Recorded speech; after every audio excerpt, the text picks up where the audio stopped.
Stealing in the name of taxation.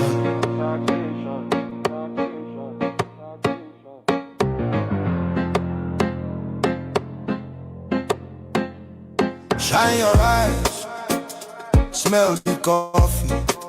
This no be reform, now robbery with grammar. Then call them tax reform, but we see deception. Stealing from the poor under policy protection. Broad daylight robbery, pen instead of gun. Sign paper, drain pocket, tell us suffer small endure.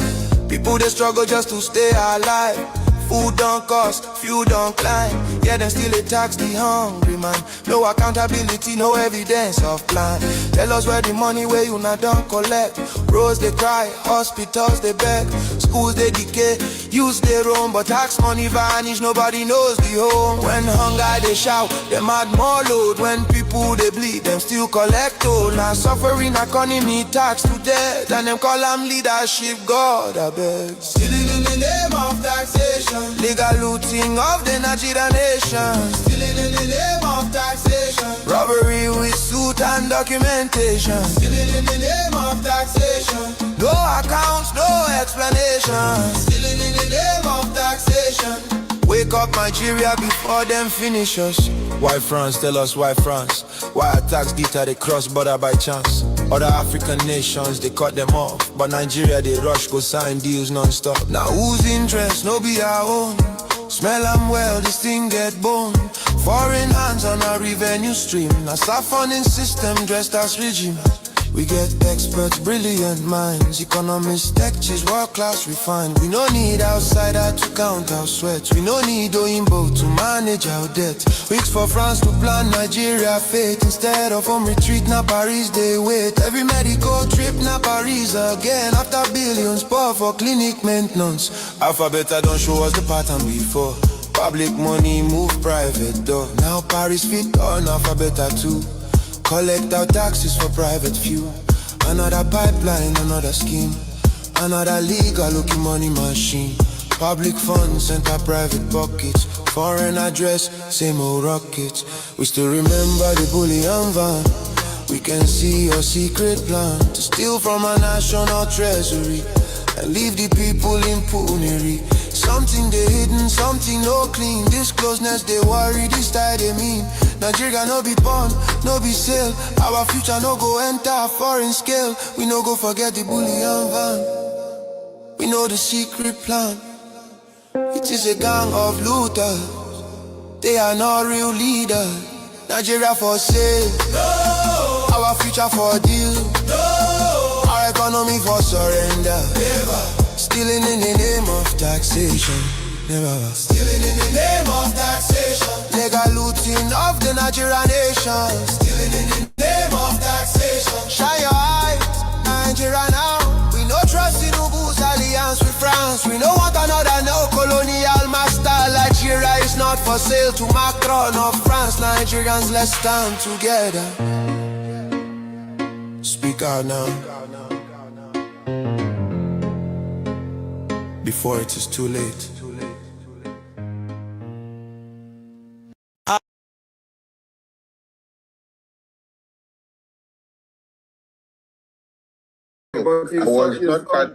But you saw what I'm talking about, right? You can see. I saw what you're talking about. But if I did not bring up an issue that the entire cabinet needs to resolve, will we come to this point so that we have to resolve issues? Because here now we hear different things that we did not even know, and we have been able to make amends and then move on. All I'm saying is we carry everybody along. Listen, Sonny, there is nothing else that you are hearing here today other than that COS coordinate official meetings of the government. No, PM, we have had other things. So we have other things about the people that had like what? People that had issues. Which that one you should already know because we have treated this thing. No, we don't know all of it. Like you said, many of us don't know. So we are hearing it for the first time, and you are already making us to know that the COS should take any decision when you are not there without any consultation to anybody, and we are accepting it now. That is wrong. Again, you are misinterpreting me, or that's completely wrong. I did not say that. Okay, put it correctly for me, please. What I said is that if we are in a public function, the COS coordinate the event. It is not that COS can give decisions in my absence. I didn't say that. Okay.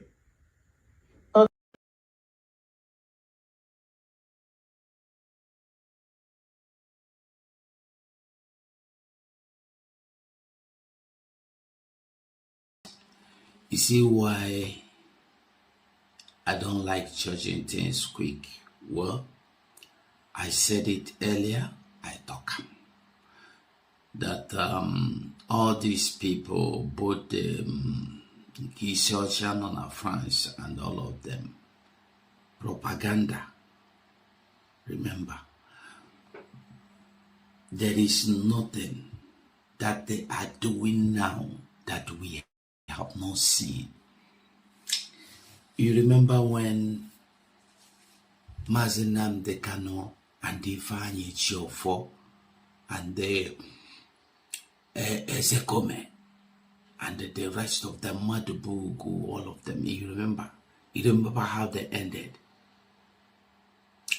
Even the wife that claimed she went from London to visit him, all of them. Now we rukwele na this one. Hana bokwa kitikiti kata kitikiti. All these things you see Hana now, all these things they are doing is to deceive you, to deceive people, to make people to come and donate money for them. Finish. No agenda. When you look at these pictures here, you will understand very well, very, very well, that look and the look on Nnamdi Kanu are just the same thing.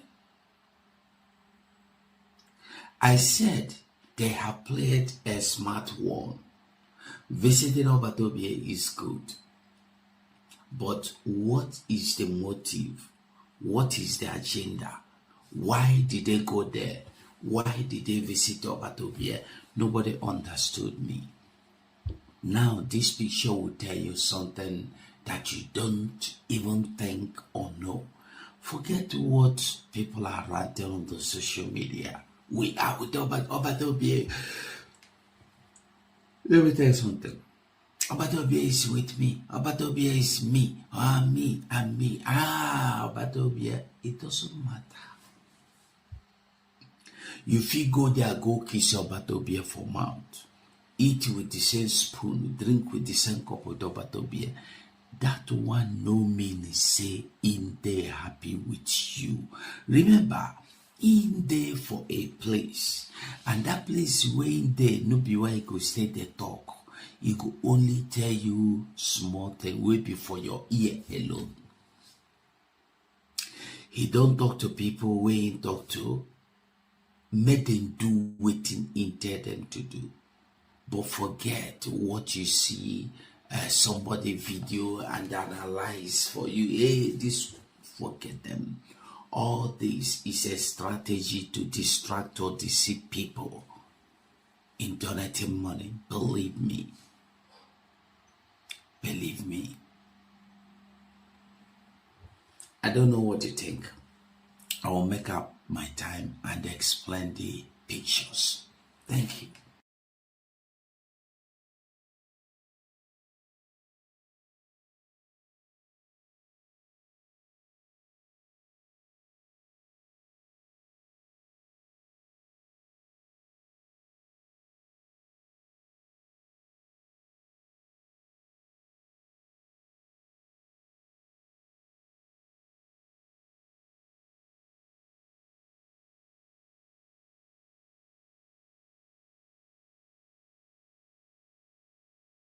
In front of Biafran people.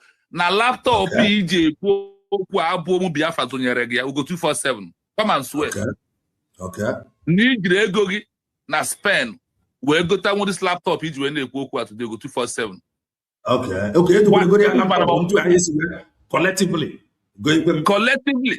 Collectively. Let him come out.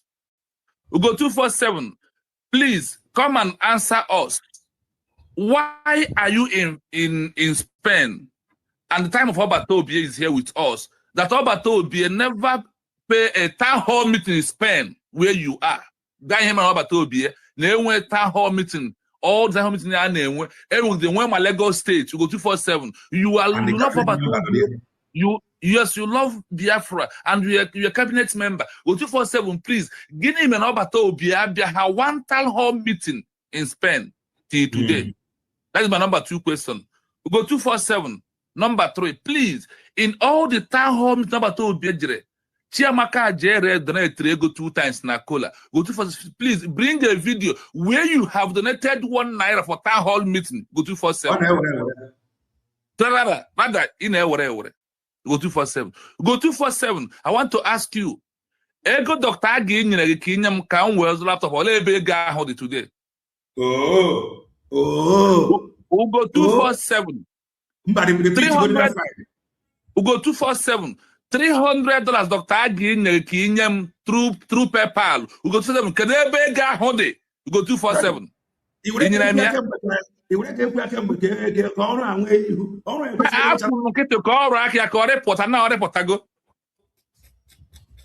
Ugo 247. Onye na-ekwu na ibu Tino Stone Dubisi Biafra TV na Joge Studio. Ego anwa enyere gị ka inye m ka m wee gote laptop gote ka ebe ego ahụ dị. Ugo 247. Come outside. Ugo 247. Ọkwa gị bụ onye njụrụ sị gị na meeting anyị nwere ka njụrụ sị gị. Nke a madam gị Dr. Agin na resign. Ma ị ga resign. Ete m mba na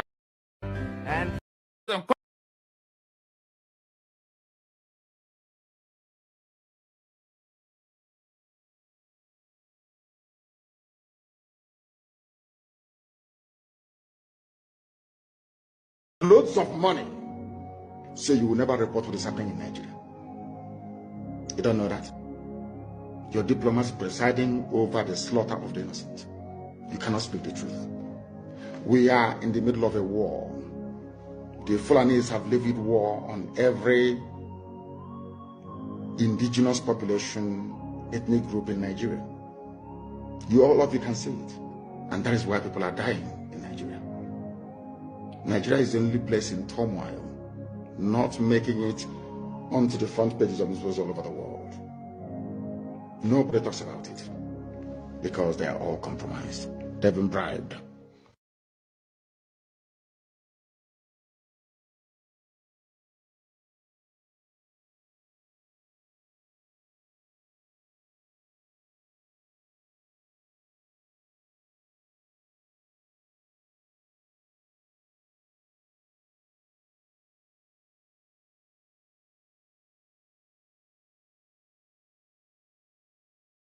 So-called Biafra say, oh, we have not declared that there is another independence that when Onyedu Nnamdi cannot come out from the Nigerian jail, then Onyedu will declare this wonderful Biafra that nobody knows about.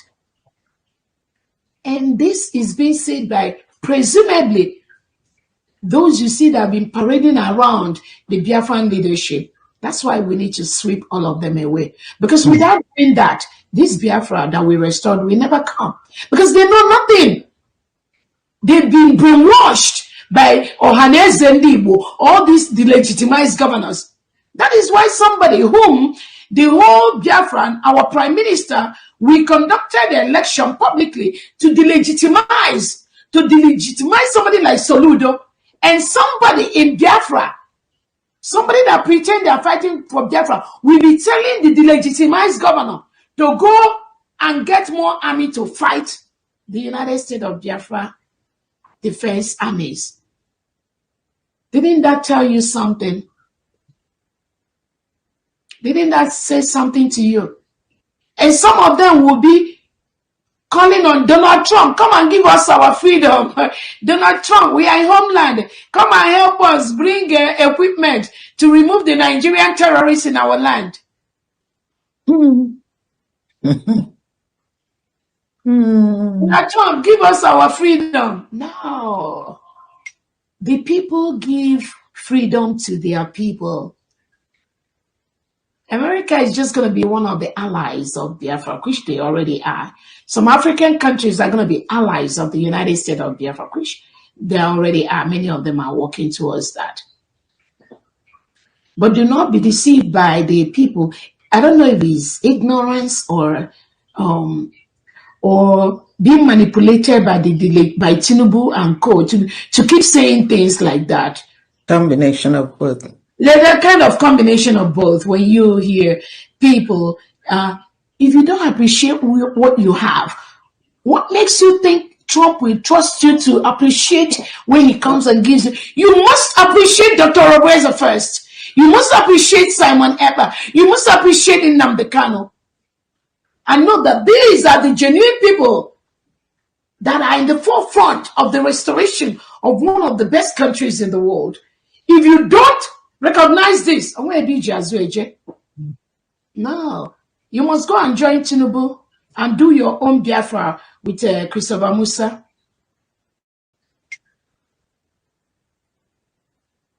So we must always learn to appreciate our own. When our Prime Minister Simon Eber was here, taking the bullet, right, left, and center from the Nigerian terrorist state, protecting this, protecting that, putting himself in there, it was some of you Biafrans again that went to report him that he's participating in terrorist activity. It was some of the IPOB organization that went to Finland to bear witness against our Prime Minister, knowing fully well that what they did was wrong. Knowing fully well that the PM was genuine, was fighting for his people. Do you need to hear it from Donald Trump or from London Prime Minister Mayor, from Australian Mayor, from Netherlands Governor? No, we don't need to. You don't need to. No, it is not these people that has given us our freedom. Biafrans have taken their freedom already. The 1,500 Biafrans that gathered in Finland to take and declare Biafra, that is world record, world map. No one can tamper with that. I promise you that. Nobody, no nation, talk less of an individual. So the earlier you start keying into this, the better for you. Whether you like Simon Eber, whether you like Nnamdi Kanu, it's irrelevant. The earlier you key in to this nation that has been declared in Finland for Biafra people, the better for you and your generation. There is nothing, if you like, start cursing Dr. Roberza from now to the next 100 years. You will have no impact in this full protection of our land, which our elite squad is doing already. You will just make noise. After making noise on social media, you go and sleep. Tomorrow, you start making noise again or writing about Dr. Roberza. Next, some of them that came out in January and told us, we don't know the power of the media. Where are they today? They announced it in Finland. Maybe Dr. Roberza does not know the power of freedom, the power of media. And I just smiled. I just said, what you don't know is bigger than you. Where are they today? And they still come out with their missing from every now and then. How much Dr. Roberza, Dr. Roberza, Dr. Roberza, Dr. Roberza, Dr. Roberza, Dr. Roberza, Dr. Roberza is taking money. Look at mediocres. Look at poverty speaking idiots saying taking money from anyone. I am giving. I'm not taking. And I'm very, very proud to give. And I'm not asking back. God has already blessed me with so much. Mine is to use that to make sure the full protection of our new nation is sustained. So the earlier you key into that, the better. Better. There's nothing you can do to stop that. I'm telling you. You can donate privately, you can donate secretly, you can support your own state. Start asking, who is your state governor? And I feel happy when people ask these questions, and you can see they want to key into what we're doing. Who is their state governor? Because all the legitimized governors in Southeast Biafra territory, nobody recognizes them anymore. I'm telling you, except the people they give positions here and there. The majority, at least over 85 to 90% of Biafrans, they are resonating with the 40 state governors. So what are you waiting for? You think somebody is going to come and build your state, the confederated state for you? The United States of Biafra Constitution is on Amazon. You better go and order that and start reading about your own state and start building your own state and support the United States of Biafra government and the cabinet. There's only one government, only one cabinet that will restore this. I'm telling you, both at home and abroad.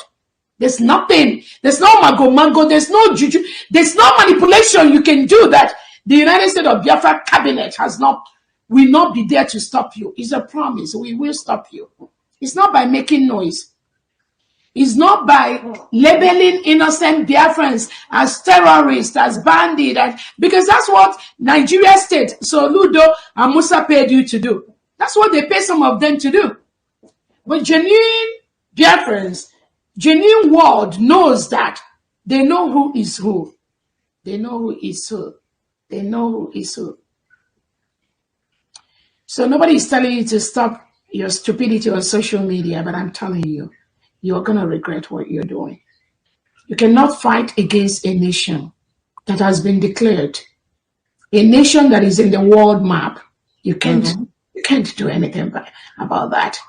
And that is why the United States of Biafra government, we're having so much success in what we do. So much success, more than expected. Thank you so much, family. Go ahead. Thank you.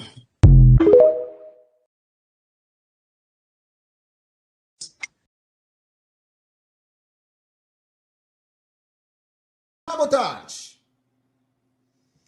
I am not fighting Biafra freedom with a clear eye.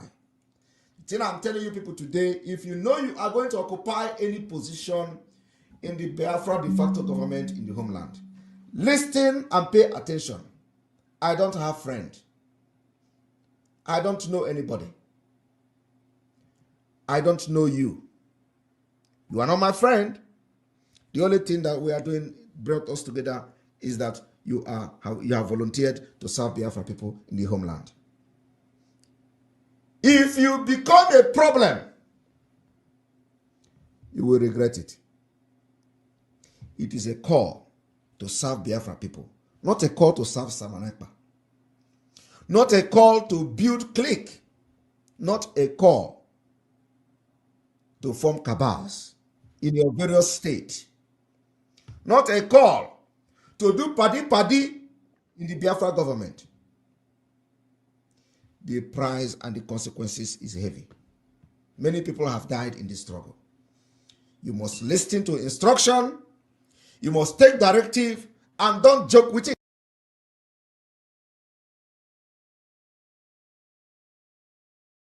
Before our enemies, we have sworn an oath to restore Biafra, or we die in the process. There will be no retreat and no surrender. If the option they give to us is to seek our restoration by violence, every living thing living in the zoo will be destroyed. All the animals will be destroyed. It's a promise and a pledge we're making to them. They must understand that we just don't love our country. We are fanatical about Biafra. We will do everything humanly possible to ensure that Biafra comes. It is either the flag of Biafra is raised up or I am lowered into the grave. One of the two must happen. It is better for this heaven and this earth not to exist than for Biafra not to come to pass. We dedicate it into the hands of Chukwuabiama, the creator of the heavens and the earth, because only him decreed that we should exist as a race, and only him has the say to decide and to determine if we are to survive or not. We don't rest our hopes in any man. We don't believe that any country can do anything for us. We are going to reaffirm our faith in the supremacy of the creator of the heavens and the earth, Chukwuabiama, upon to whom and in whom every glory and honor belongs to. That's why we worship him. and nothing else, and no other. We worship the one true living God. That is who we worship. That is why we were created. We are not like any other people. We have been chosen by Chukwu Abiyama to serve him. We have been chosen by the creator of the heavens and the earth that we may serve him. That is why in our names it contains every praise imaginable. Every praise imaginable to the Most High is contained within our names, because we are very special people. We are here to reaffirm and reiterate that. We are here to ensure that this very march towards our freedom cannot be hindered. Any obstacle on our way, real or imagined, man or woman, adult or child, anything it is, once you are an impediment to the restoration of the sovereignty of Biafra, you will be destroyed completely and totally, in every way imaginable. We do not forgive. There is no forgiveness in our dictionary. We are here to ensure that the death of 3.5 million people is not forgotten. It is to them that I owe every ounce of loyalty and obligation. They are not here to offer any advice or to ask us to forgive Gowon. They are not here to ask us to forgive Haruna. They are not here to ask us to forgive the Yoruba people and the Wolowo family. The reason why we exist is to ensure that their memory, that they can never ever be forgotten, that their memory will linger on forever, that as long as man walks this earth, this world will remember the 3.5 million people that they killed, men and women that did nothing, children that were innocent. Their only crime is to be blessed by God. That is the only crime they have committed. As those children were being slaughtered, as they were being stabbed to death by a very wicked and cruel world, spearheaded by Awolowo, everybody looked on and did nothing. Instead of them to help us, they ensured that our absolute blockade from land, air, and sea was absolute, that we may die, that the children of God may die. But lo and behold, Chukwu Abiyama determined that we cannot die, that we cannot perish, because we are his own. Despite all our iniquities, despite all our sins, he made us in his image. He gave us that very edict to worship him, and that is what we do every blessed day on this radio station, without fail and without the fear of any human being, such of an animal in the zoo. We are here to worship Chukwu Abiyama.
All right.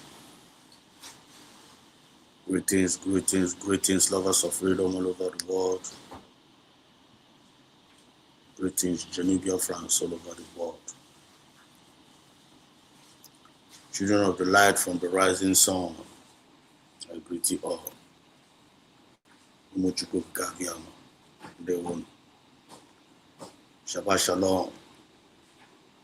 You're welcome. This is Biafra Nesedos TV. Always bringing the message of redemption and liberation to the heart and the minds of our people.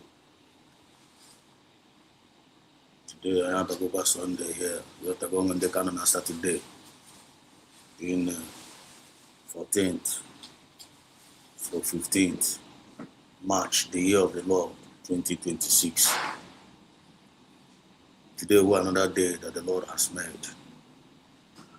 And we are rejoicing and we are glad in it. So you're welcome. We represent the movement of the people, by we, the people, and for we, the people.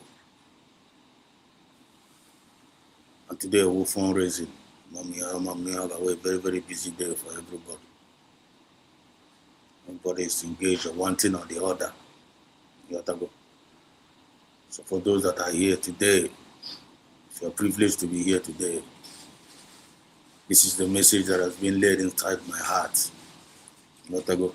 This message was being laid inside my heart today to register it here as an evidence based on the matters arising, and also based in the knowings. So so before I proceed in this particular message, I can use this opportunity to thank God. To thank God for His grace. Thank God for the gift of life. Thank God for His protection. Thank God for His preservation. Thank God for His provisions. It's not by our power, it's not by our might, but it's all by His grace. Because in Him we live, in Him we move, and in Him we are having our being. So that no man should boast. Why not click the like button?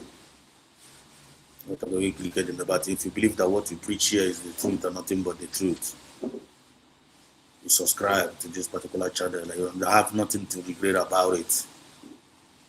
They say giant a preach about with stigma. If you hear that, you got free. The Bible says that na ekwu mere ọnụ. Anụ mere ntị. We want them. We want them. We want them. This is the current situation of the DOS and their supporters. Let go. All you need to do is to hashtag USB to the world. USB in the morning, USB in the afternoon, and USB in the evening. Even though we feel that God is using our voice to shake the foundations of the camps of the enemy, they are going down. They are crumbling.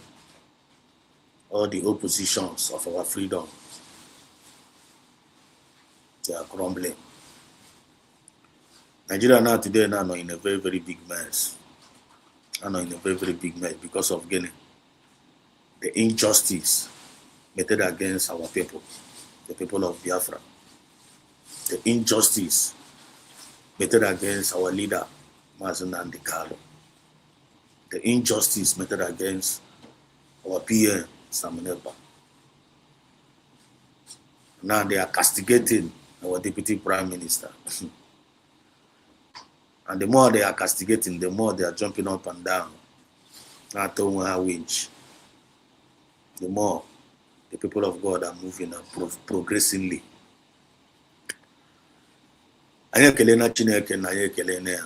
No fish out. This time around, I need to think. And put about that message that has been given unto us to come and register. I didn't make a voice. I didn't make obey the voice of that spirit and register the message. When you try to know, you know you talk about no, man, you happen.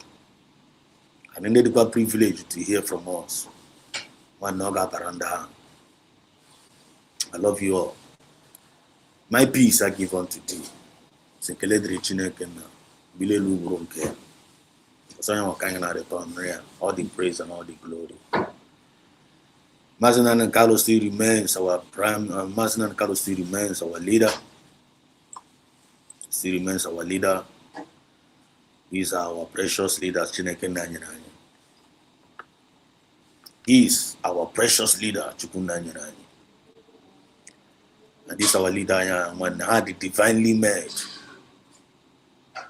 and I know in a divine mission. Divine mission, original divine mission, Ghana. And this divine mission for Hano there one. When any force is all for no what. that can bring them down. When any allegation of legal that can bring them down. And when any winch of legal they may have faith. No weapon fashioned against them shall prosper. And any tongue that rises against them shall be condemned.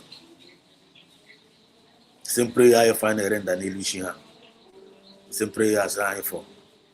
They go equal to all the followers. They genuinely that believes in them, that believes in their mission, that believes in their purpose and purpose and toward down the purpose of redemption, purpose of liberation to the people of Biafra. They came unto their own. Some of their own knew them not. Some of their own among their own. Some of their own rejected them. And then they rejected her. I rejected reformer. They didn't reject her, reject rendo. They didn't reject her, reject progress. And it is our duty of annual Umife, the children of light from the rising sun, to be getting informed and to be getting involved in what they are doing. And it is our duty to remind ourselves, to be encouraged, no matter how we see the situation, moving on. Because I want to be for now, rest.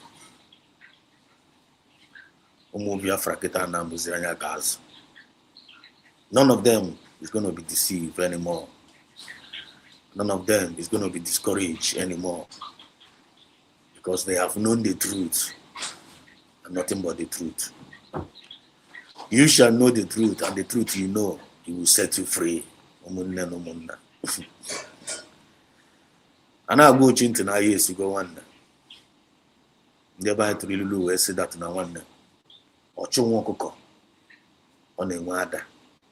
I don't walk on a megany on a woman was. On your belief for natural, no we female. You have to go. One. On your belief for natural, our leaders know we family. All of them are heading towards the Red Sea. Biafra Ogene or USB or represent again divinely mandate. I repeat, divinely mandate. And I remind our people every day. Divinely mandate. Mazen Kalu said that now once you become an impediment in this divinely mandate, you will be restored. You will be destroyed. When you fight against grace, you will be disgraced. When you fight against grace, you will be out of the race. And you will end up in the trash. And our prayer for Umuchuku Kabiama and Biafrans all over the world. Kachinekena when you know again, Kogi Sara Sara. Kachinekena when you know again, good intentions in all of our services and render in this Biafra movement. That is our prayer. And the opportunity for God keeping them alive to date. Chineke keeping alive today, keep crying alive to date. All his good plans all be formed towards us, towards this movement. All of them must surely come to pass. Now, he said. But today we'll fundraise in the other go. I'm watching the time. I'm like it can eat this thing sharp, register this message as sharp, so that I will help we got fundraising. And in today's fundraising, you got to try to go down. Is there anything I believe in when you register it? You register here. Nothing is too small and nothing is too big. God believe you not contribute to God, not contribute here we told you. Why you not force any name? USB not they force anybody to do whatever thing you are doing. Everything we are rendering here is voluntary service, humanitarian service. Our forces, in the land, the elite forces, long live them, and may God protect them. They did not know they are genuinely. Biafra land will continue to keep you safe. The spirit of Biafra will guide you. The enemies will not see you. We declare each and every one of you invisible the counts of the enemy. Anyone that steps into a land can have one Hagada big time. Hagada. That's not Kalupuria. We believe it and it is happening. You want to go. So Gowara Hofoma, Gowara our men, our forces of former, Gowara every Biafrans of former, every family that is representing in this United States of Biafra, because in the name of USB, and in the window. It doesn't matter the name, and if I the even name if I buy today. It doesn't really matter. What really matters, Yana get by Yechi. You are doing a good job in this Biafra movement, man. Continue to do it. Don't get discouraged. As a matter of fact, it is posing a one. It is posing a one. It is posing a one. You have to go in a one. Not only on the path of truth, only on the path of light. The matter got yourself, man. Don't mind them. He who laughs last, laugh the best. USB government is not competing with anybody. They are not competing with any nation. As a matter of fact, the whole world have conspired against us. For us not to emerge, the kingdom of darkness, they are not happy because of the emergence, the existing of the United States of Biafra, being redeclared on the 29th of November, 2024. I'm on a USB na Amugoya. I got Amuyoza. Amugoya na Amugoya. Bamunu Jesus one name. Error many in no game make over to Jesus. One no matter what to Jesus or what to me. The mission of Jesus was fully established. Yeah, in that service here. I conspire against where super to ya. He still rise up again. The same thing for Mazana and Nicalo. Mazana and Nicalo go na Blago. Obera with the purposes. And purposes here has been met. That which he sit for has been gotten. That which Musamanepa that made us took us to Finland has been gotten. And then we'll go to surrogate with Dr. Ngozara, the Deputy Prime Minister. And she is standing, gidibam, defending the mandate and all the genuine cabinet members. Long live our genuine leaders. Long live all the people of Biafra, genuinely. Long live all the families that are representing. Nafachiko Gabiama, he said. That wasting time. This night, I got to go because of activities, USB activities today.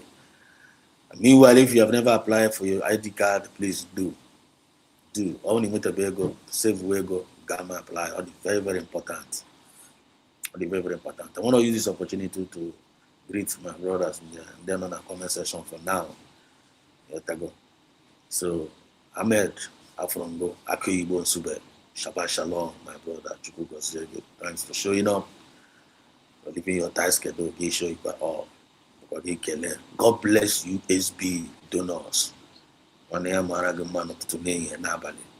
Nedekakakopona. Mafukwa, Chuka, Yebinike. Welcome to the program.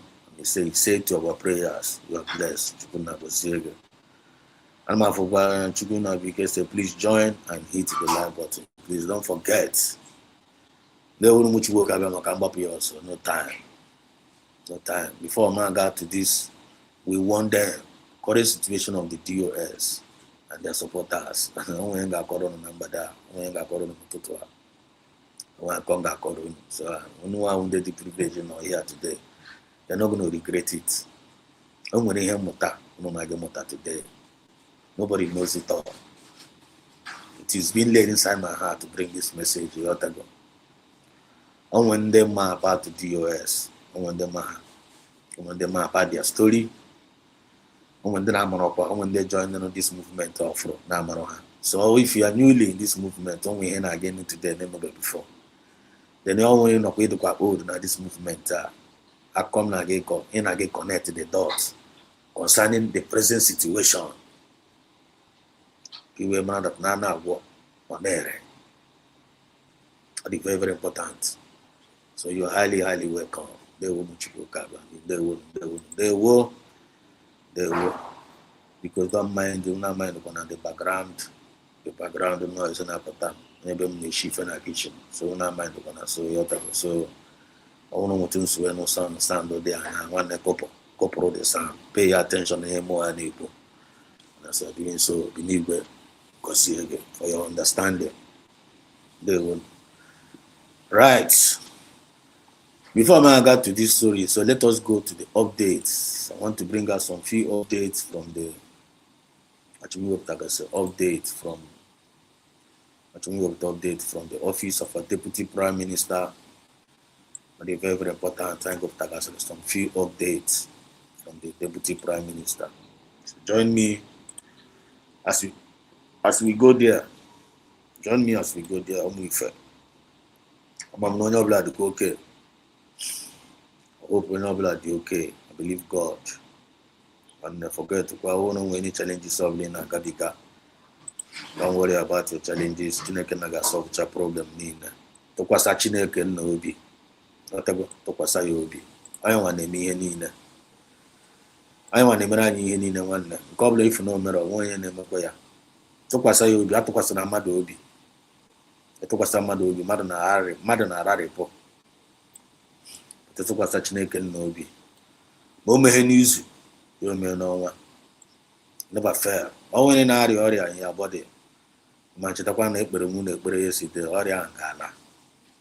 Ọ bụrụ na owu na-apa, owu ahụ ga-disappear ya. Chineke na ga-provide. Ọ ga-provide. And ị ga-ekelekwa Chineke na o mechara provide ya. You talk my point? Ahmed, hope you feel me. Chuka, I hope you feel me. They will. It's all right. Unulanya about now. From this current update, this is 1 hour ago. This is 1 hour ago. Our TPM tweeted, "What's breaking the breakfast with the state of Georgia Insurance Commissioner King? My task is to have common sense insurance policies that will lower taxes and put money back in the hands of my community here and in the Biafran territory."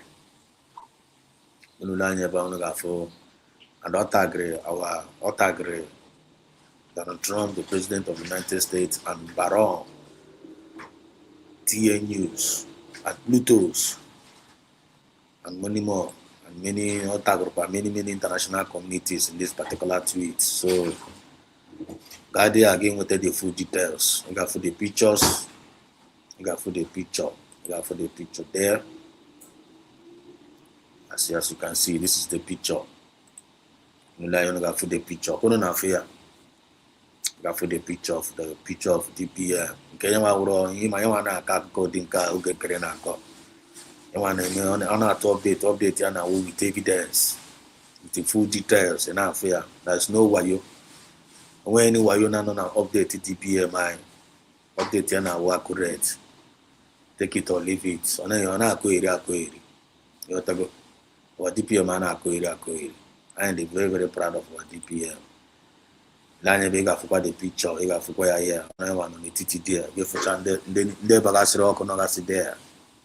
Men and women of integrity. Give for ya. Obrego, I ain't gonna this internet. Obrego, I ain't gonna this internet. One day get it on to give for TPM is the photo with the prime with the President of America. Araga Bapandara. Lewekwanya Obrege, I got no one at this internet. It's the on to get for now. The USA never recognize Araba Pandara. Atom Kono keep your faith high, keep your hope high. Don't entertain anybody next you. Don't entertain any negativity. Make sure you are positive in your mindset. I am going to in God. Yesterday message I was getting. Where is their faith anchored on? Where is their faith anchored on? A few days ago, I preached for again. And every delay has been broken. Until you find a preacher, you only can experience delay. Forget about. I see if faith will get things you hope for. You need na for anya, but you need believe in on them. I don't faith. I'm the up to now. I believe in Biafra, but how am I there? I want to feel not happen. But I am not go. And I now walk with that faith. Yeah, we are not giving up on that faith. You move in that faith, yeah, strongly, with a full conviction. Not go. I am a cook. I am a kushona bambana bashing beacon. I am not discouraged. The unbribable, the unshakable, and the movable people. Ambassadors of peace, ambassadors of fairness, equity, and justice, full time and progressive. Anyone can. Upon the phone, they didn't have 3 USB on the phone. I could. I'm a halon ha ka call something. On her nation. I'm a halon ha ka call something against our government. On her nation. And the kitchen can go kuchishio no ha nation.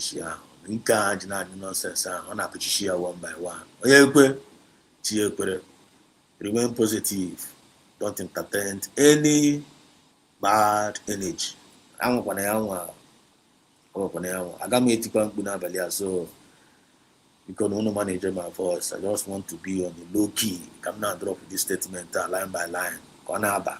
Let go. I'm going to tell based on the leading of the spirit. I read again, breakfast with the state of Georgia Insurance Commissioner King. My task is to have common sense insurance policies that will lower taxes and put money back in the hands of my community here and in the Biafran territory. Our DPO man put too much. She talk less and she act more. And on her like I sing praises. On her like on her no. I want to confirm. You know, if you phone now, go with that again testimony. You want to smile. And our DPM man now, the citizens of the United States of Biafra, and I love their well, and I am very, very proud of her. You want go put here. On my they speaking for her and all the general cabinet members. And the opportunity and Nekelekwa pharmacy Diane, Nekelekwa Mad Peace, Honorable Mad Peace, and all the general cabinet members. All of them, they are doing a very, very massive, great job. Nekelekwa, all the whole liaison offices all over the world. Then in Nekelekwa, the whole 40 states, all the whole governors. Chineke na position now, Munina. Afachiko Kabiama, he said. So I now, the second update now, Cherekoptapa here, 8 hours ago. She also tweeted, it's March 14th, 2024, Kaopa today. Today, yesterday, today. My aunt go Sunday here. Then one another go Sunday, and they can on Saturday. So please don't blame me. It's a press release on the peaceful demonstration in Aba and the decolonization of Biafra, the successful impact of the new nation.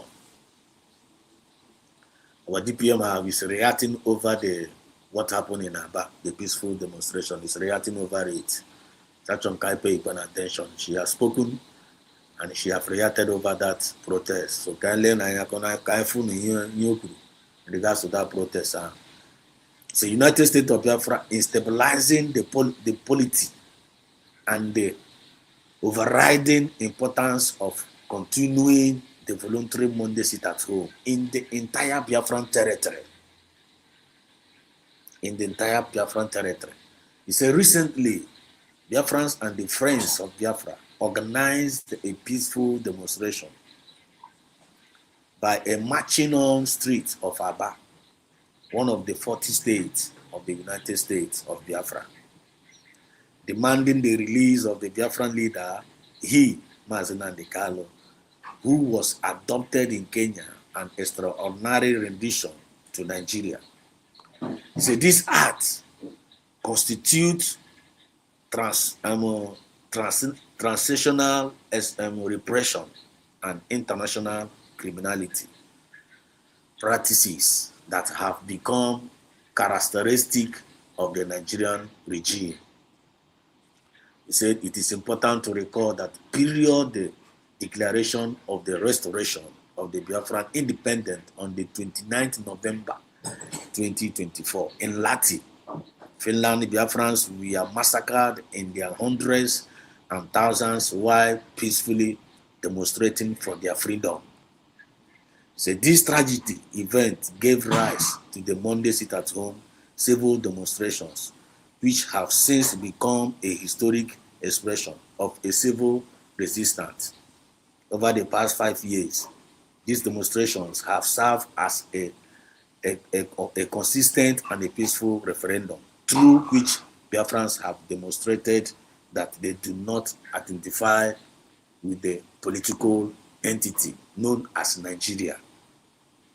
He said, although the Nigerian regime continued to attempt to intimidate Biafrans into submission through displays of force by its military, it is evident that the United States of Biafra government has stabilized the polity and the giving Biafrans the confidence to come out in their numbers and protest peacefully. He said, while we support peaceful demonstration through marches and other forms of civil expression, we wish to remind Biafrans that the most effective way to express our collective grievances and to the remind of the Nigerian regime and the international community of our demand is through consistent participation in the voluntary Monday sit-at-home civil demonstration until those demands are met. At the same time, we warn the Nigerian regime that no Biafran's life must be lost during this peaceful demonstration. So we also call upon the international community to maintain its attention on the actions of the Nigerian regime as Biafrans continue to pursue the decolonization of Biafran territory in accordance with the UN resolution A-RES and the 80106 and AU resolution 903 XSS VIII or decolonization. The ongoing military occupation must come to an end, and all the illegitimate structures that perpetuate neo-colonial control over Biafran territory must cease. Thank you for your attention to this matter. Dr. Ngozi Arabeze, Deputy Prime Minister, United States of Biafra government. Then he attached. She also attached all the international communities, including the United States of Biafra, which is the White House.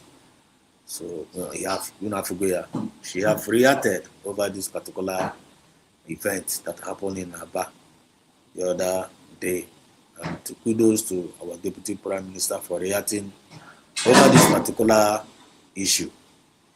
Chineke na gozira and our DPM. So, now. We have 13th March. Just want to read it out. It's a time for Biafrans to go home and build their nation and build our new nation.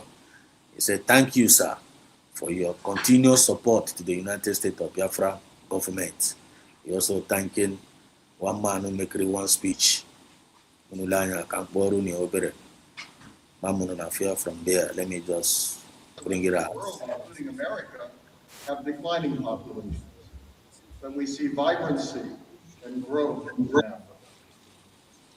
Nigeria has so much to offer, not only, to Africans, but also to Americans and to people around the world. I have occasionally gotten into a taxi cab to go to the airport, and my driver, it turns out, came from Africa. We will discuss where he or she came from and what their home was like. What I am particularly concerned about, like Michael Rubin, is concerned about human rights, about religious liberty, about economic opportunity,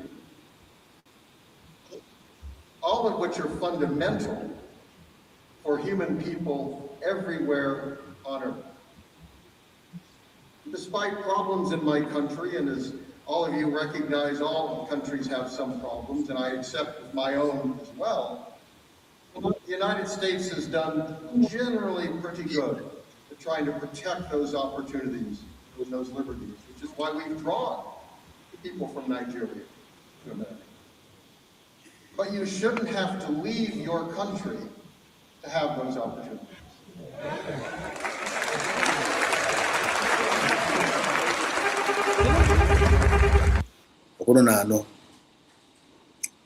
This is happening in the United States of Biafra. This is happening live. It's happening directly from USA. And they discuss about our matter. And the Deputy Prime Minister they are live and direct. And he reported it. She reported it. Tell us what the USB government are doing. This news now. USB government, they are doing wonderfully well. They are actually doing wonderfully well. We don't fish out, but our works is speaking. We don't fish out. Forget the only in Fana call Jacqueline Ifana Ma and I go but the works is speaking out there. To me, that is the great tragedy that we see in Nigeria today and for Biafrans. The belief that to be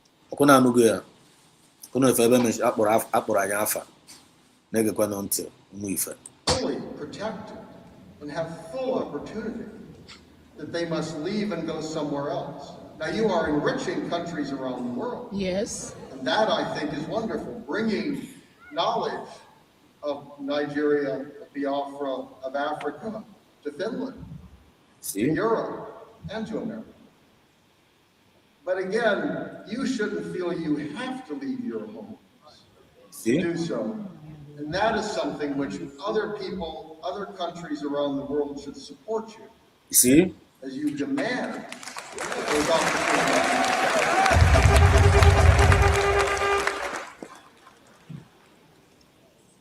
We all know the problems that have occurred in Africa. One pharmacist there and over there, couldn't free from Diana and over there, life and direct. Good for this flash. Okay, Quebec or no.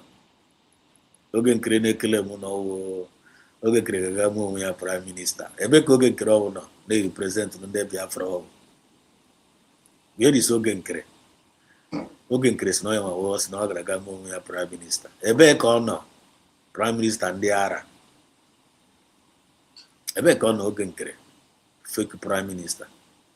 Obeoga Pozo, Basta Kaka Samoneba, name imitate Samoneba. Yotago. USB with the only government, the only recognized government. USB, the only one and the only. Anything outside USB will fake. Or USB, they are breaking grounds. How much the staff of Moses IFH with Suarez one home if an agafe? If you have not yet joined USB now, what are you still waiting for? If you can HA, you talk about me, this time around, was the arrogance in Bicona. Was the Yana Robico, Calabia, Jorabia, Sorobia, Soriane, Mayan, and never be a baby, Aragon, life and direct, Sigleque, Lequotos were there. Urugo, Gisoroniane, get informed, and get involved. What USB is doing, and you have nothing to regret. When you're being agreed, all sure bet, one people, one mind, one vision, one leadership.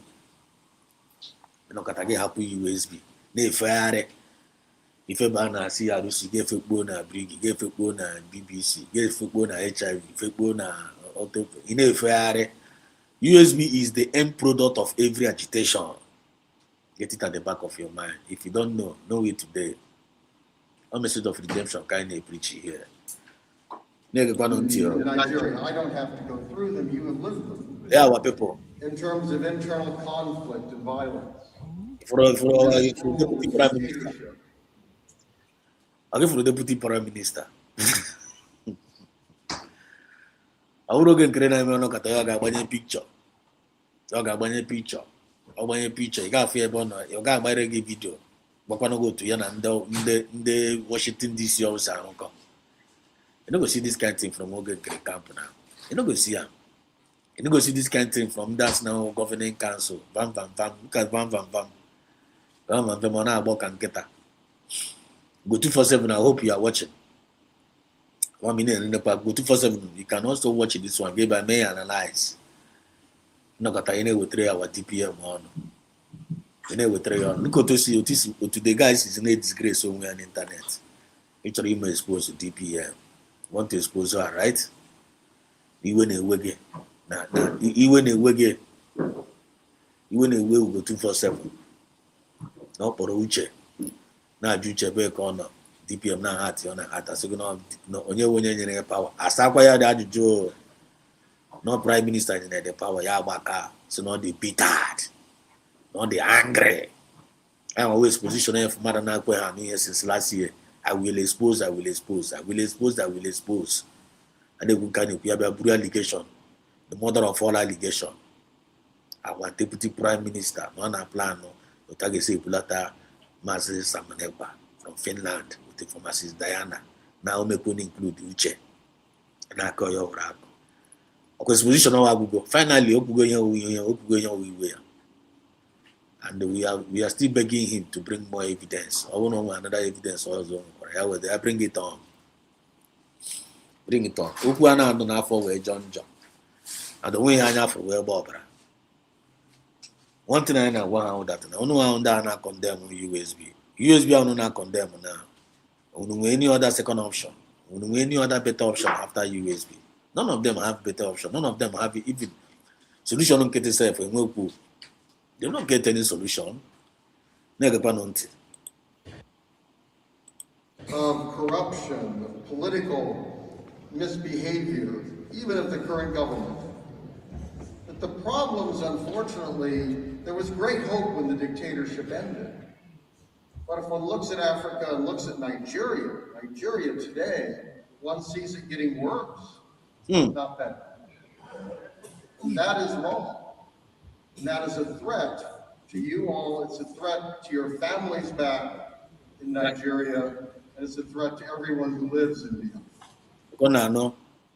The Nigerian situation is getting worse day in, day out, and always a threat to each and every one of us. On your channel,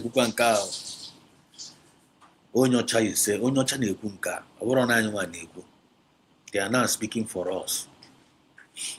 Now we're a very, very big threat to each and every one. The condition of Nigeria, we're a very, very big threat to each and every one of us. And that Nigeria must end. Okay, for ya.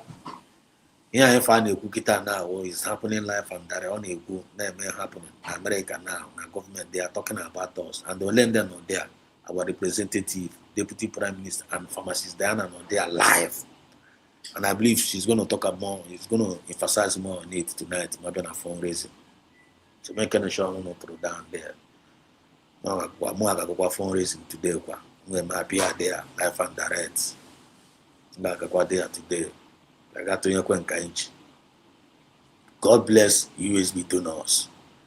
I think that it's important here, it's vital that these opportunities not be lost. An area that I care especially about is religious liberty. And I write about that an awful lot. And that's an area that I have great concern when I see it in Nigeria today. That again, there's a long history here, which I don't need to tell you because you have lived it. But it's recognized by some in America, and I think this is an important issue to address the new administration on. Because Donald Trump does care about religious liberty. It's an issue during his first term that he was concerned about. He received very strong support from many religious people in America. And this is the kind of issue that you can use to talk to the incoming administration about the importance of liberty in Nigeria, and also in that context then raise the cause of Biafra. That is not something which many people write. A minute, Iman, I'll do about check it by and I even go one you search and born with the USB cabinet. On a mess pet, and I go there back, I'll borrow ya. Over a DPM now, one neck, no why you go out in America. I'll join you, boy. I saw you may invite in America, because of regular activities in America.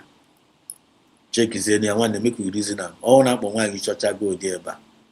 ya usoro n'oche n'ebe a DPM nọ kunu ma ihe ọ ga na-ahati ebe a ọ ga n'ebe ọ ga n'ebe a na-eti eyi ọgbata obi anụ ganga mpi onye ọka ọ ga na-etikwa dị ọ ga-achọ dị ọ ga-ama wena ma ndị ọcha otu akụ ga-aga dị aga disgrace onye ọbụla. So one of the testimony I na-ekelekwa Chineke na nwaanyị ahụ, she was kicked out of the cabinet. But that woman was constituting nuisance both in and outside. She was kicked out. She was kicked out. So most of these people here for now and see about now I draw discipline. And they have more moral decency. I may be a France British when they kick her out one by one. Continue to follow up. Not connect one dot. Michael Rubin was an exception. But this is an issue that you can use to educate Americans. The U.S. Commission on International Religious Freedom, which is an independent body that studies religious issues around the world, told us last year that freedom conditions in Nigeria remain extremely poor. Violence across Nigeria impacted freedom of religion or belief as the government failed to prevent attacks against faith-based organizations and worshipers, with some accusing it of actually fomenting those attacks. So this is recognized. This is recognized in Washington. And of course, these kinds of attacks harm all Nigerians, everywhere in the country. But the attacks have been particularly focused on Christians. And that is something, again, that can be brought to the attention of the U.S. government, that this is a way to raise your cause. The challenge, I have to tell you, is today in Washington, every interest group and everyone is lined up hoping to get the attention of the new president. So this will not be easy. So it's very important to find causes that this president and those around him care about. And I think that is going to be the biggest challenge for you all. It was obvious the Biden administration was not particularly concerned about these issues. Yeah. Unfortunately, Why you shut on up I wish it happened. I personally, in my institute, ya chere no ọ nwaanyị ịchọcha nọ dị a biko nwaanyị ịchọcha nọkwa nọ dị a biko ihe ọwụ onye uzu dị ya ka ọwụ ara agbakwara m ebe a biko nwaanyị ịchọcha nọkwa nọ dị a biko dịka nlaghachikwa maka na dati yuzu biko ka gbara ya efe m na afọ ebe a chere kemgbe nke a mere dịka nlaghachi bak ebe ka chere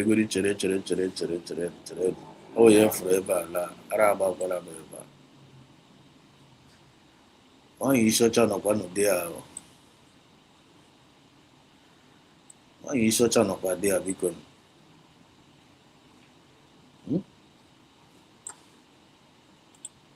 nwaanyị isi ọcha nọkwa dị a life and direct chere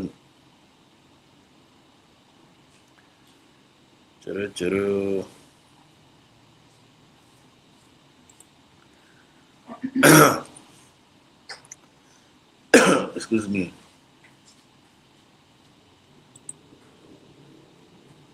Onye ịchọcha nọkwa n'ụdị a ka onye ọwụna oke onye ọwụ Finland ọ dịkwa Finland ka a na-apịa nọmba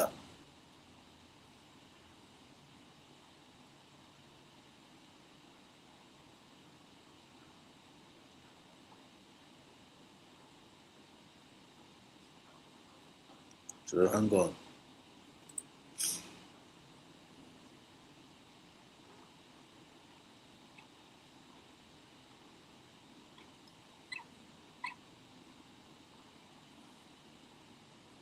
This tweet was when? This tweet was when? Wait.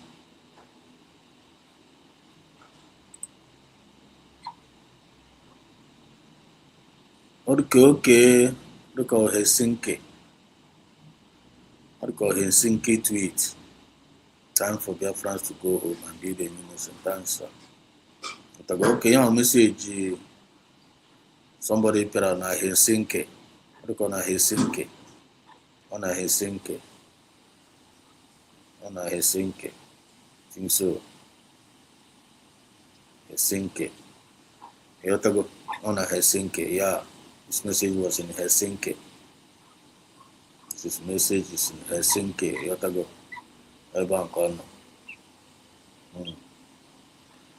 Helsinki message.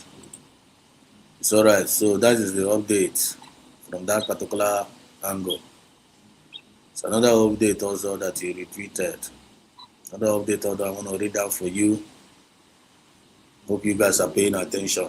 Yeah, I don't want to shout tonight. So you say you must reside in diaspora. Apply for your ID card. Say apply for your ID card here. No got there now. You got to forward the tweet. You got to forward the tweet. Please put all this thing for silence now. Apply for your ID card, USB ID card. You must reside in diaspora. It is not yet available in United States of Biafra. Bear in mind, it costs $100. Good luck. Share this as a good freedom fighter. This is the best way. This is the best way to get recognition. Our data system must be improved. So you got to put the ID card there. So if you have never applied, this is an opportunity for you to apply. Mami, you're talking my point. Go and apply. It's very, very important. So this update, if you know what is going on in the update of some of the Congo's Arabes a minute.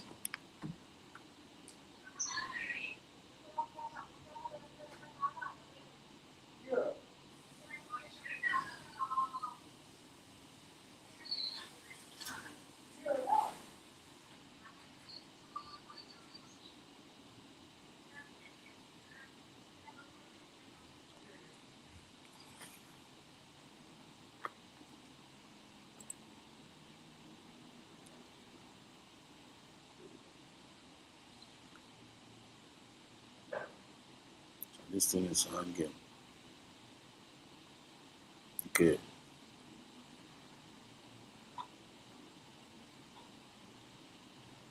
Okay. It's alright. It's back. I'm back. It's alright. I'm back.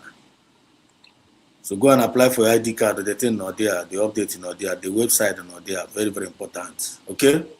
So that is it. That's it for now. Go to the X handle of Dr. Mboza Rabeze. You can get many updates there. So if you're not following up, please try and follow up there. That is very, very important. So let me just go straight to the point. The reason why I'm here for today, this night, you have to go this early morning. Can we register this particular message? You know, many of us know about DOS, the Directorate of State. This is the institution. The institution, Masna Nikalo, instituted by himself.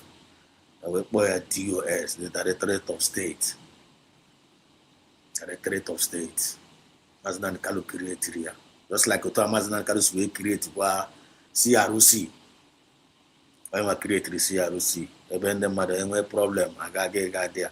Instead of the matter to go outside, someone created that CROC. I got there, I got sort it out. And do create it with a good intention. You say we must not created DOS, Directorate of State, because our land is going to be any. You created my appoint some individuals. Say one no about you know maka kaina chukota them matter. You made her point. So this particular DOSA finding group here. Mom, there is one. This thing was laid inside my heart to register this message, and I'm my Biafran speak an easy for no reason. On easy for a purpose, and it is my purpose. It is my duty to listen to it and make sure name my here. More obey, register message and that's what I'm trying to do tonight. You table. When I flow message at I got FH. So just pay attention. Follow me up. So after Mazdan Kalu created this DOSF and group here, they were all there. When Mazdan Kalu was there, everybody, the lawyer, and the loyal to him. Even though now some of them are there with the bad intention, just like Samanekpa created his own CRUC. Some of them are there with bad intention, and not there with good intention. And Mazna Kaloma, they're not there with good intention. Just like Samanekpa also know them Bakuro Kirikiri with good intention. Manakwan they're not there with bad intention. Yeah, but Manakono toast when they saw and they apply wisdom never hand. You got to go. Because the worst part, the worst thing when you keep somebody who if you know when they need to say give us Rohana Rock and it doesn't make sense. You got to go. Doesn't make sense. So this DOS after creating her, they were all there. Mas nan kana bambo kana ganiru. Hana to achia back. Hana do achia back. Mas nan karo si not to email something like this. I put like this. I gonna get discouraged here. So they were discouraging Maznan Kalo a lot. But Maznan Kalo was managing them. Maznan Kalo was actually managing them. I don't know around that time. I don't know Johnny got the movement around that time. Look at what they fire from Nakawa now. You know, make preach about truth or nothing but the truth. Some of them will probably cannot watch him now. You have to go. So Maznan Kalo was managing them. Money now managing. Anokata manage Maznan Kalo with Tienku, Wesimba. Now frozen man. On a cho man, a cho. Not then around all of men on a phone. On a find that difficult to see men around him. And the bank has summoned back and join. Samanepa saw the heart of Maznan Kalo. We decided after the Nigerian government took Samanepa down. And here Basara and Atiku and the P2B election. That thing discouraged Samanepa a lot. Samanepa invested a lot in that election now under PDP. We hope that Nigeria will make good governance. So the Samanepa got Germany. Wherefore, within the IPOB's way treat here, Ike Madu.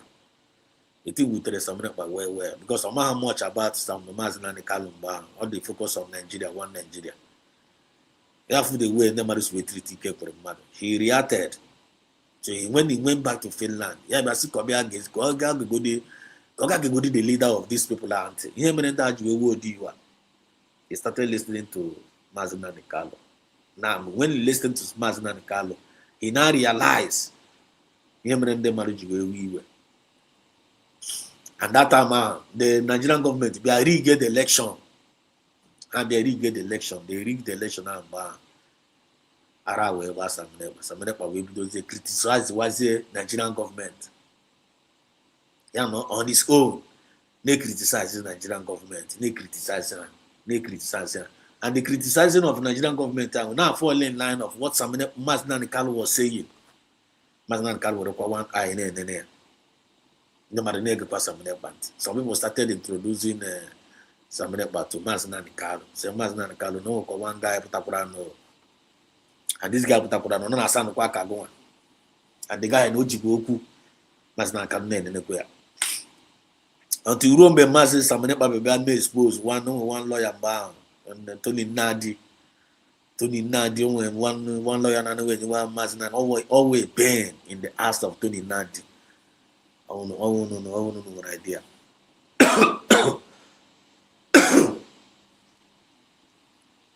Excuse me, I'm going to share yourself now, man. No, sir.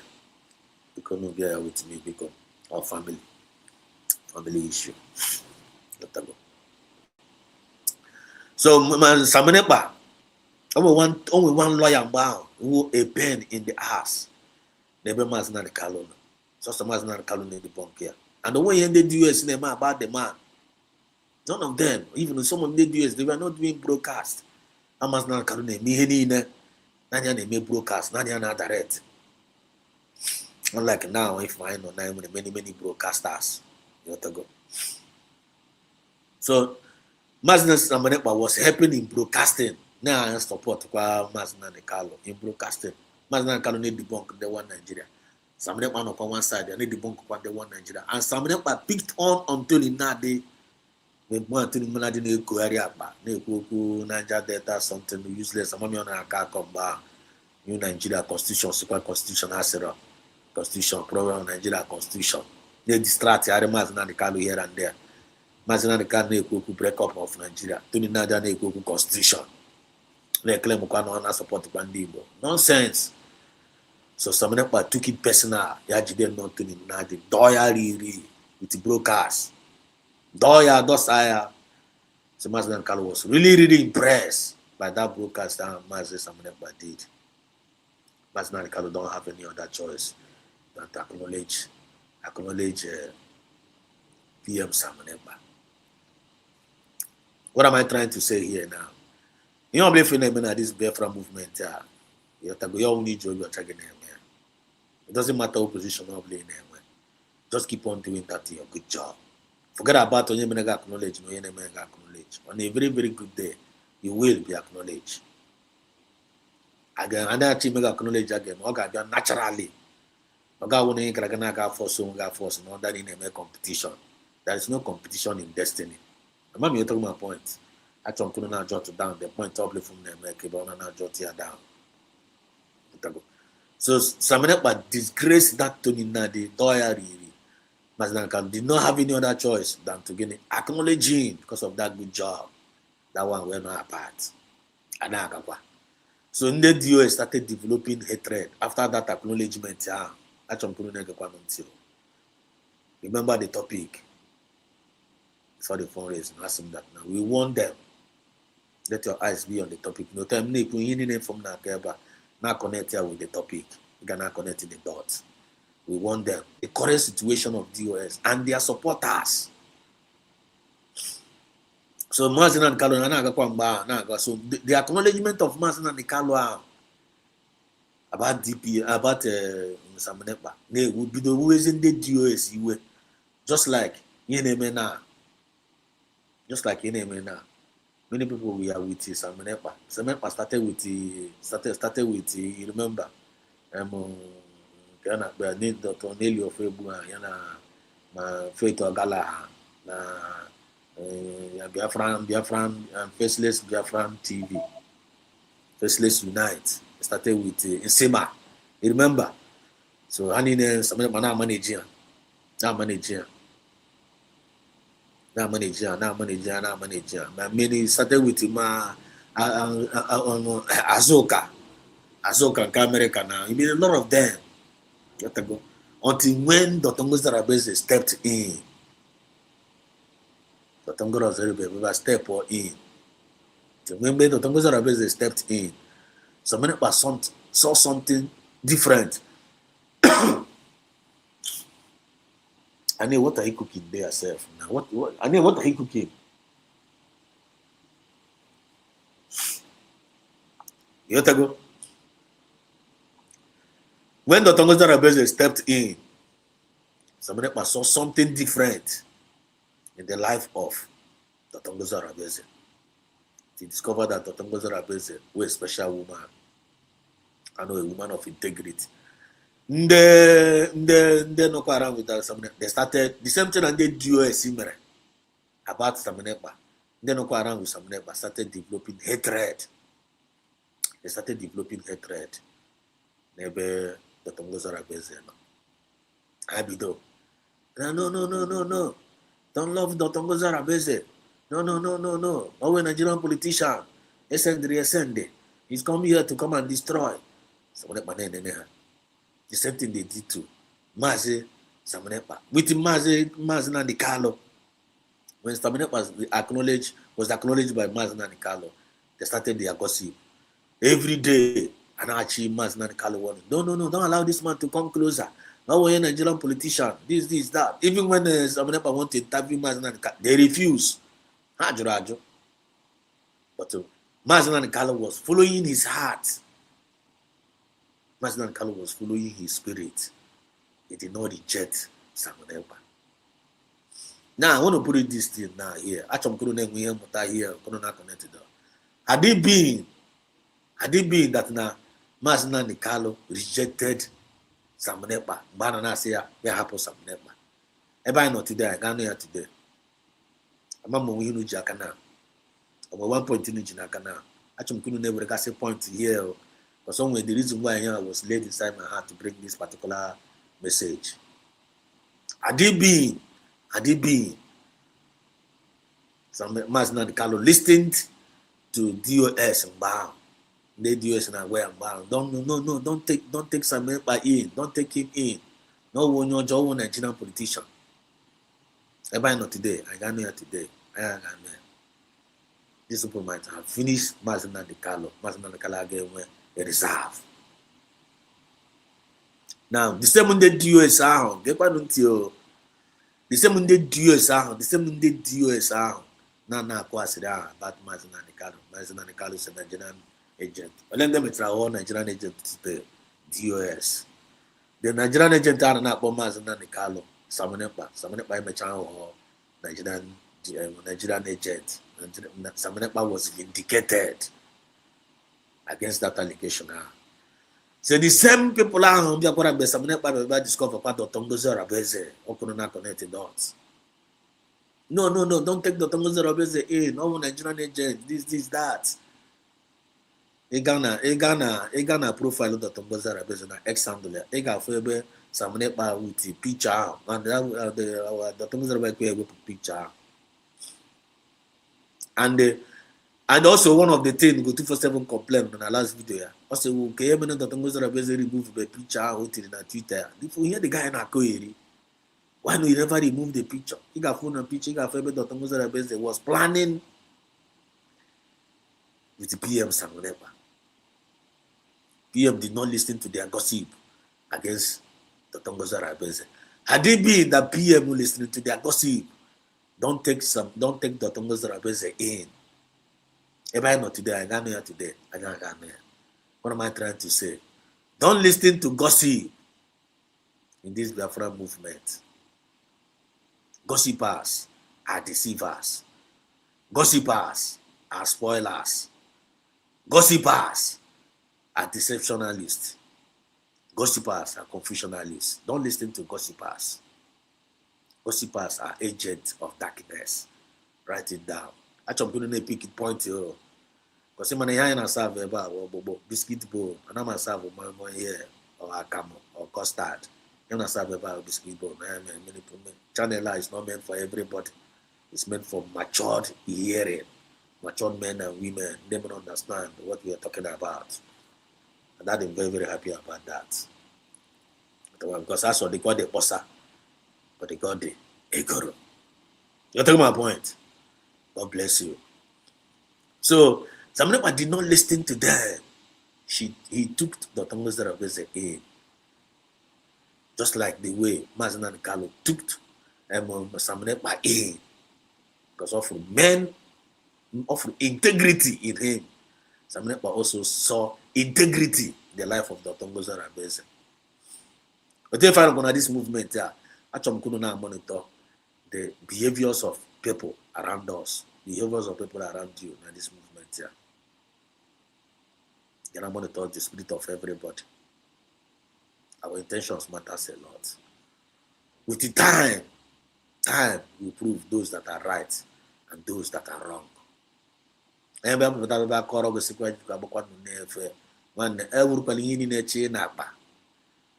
have to go make a sure until you get discovered and you can now react.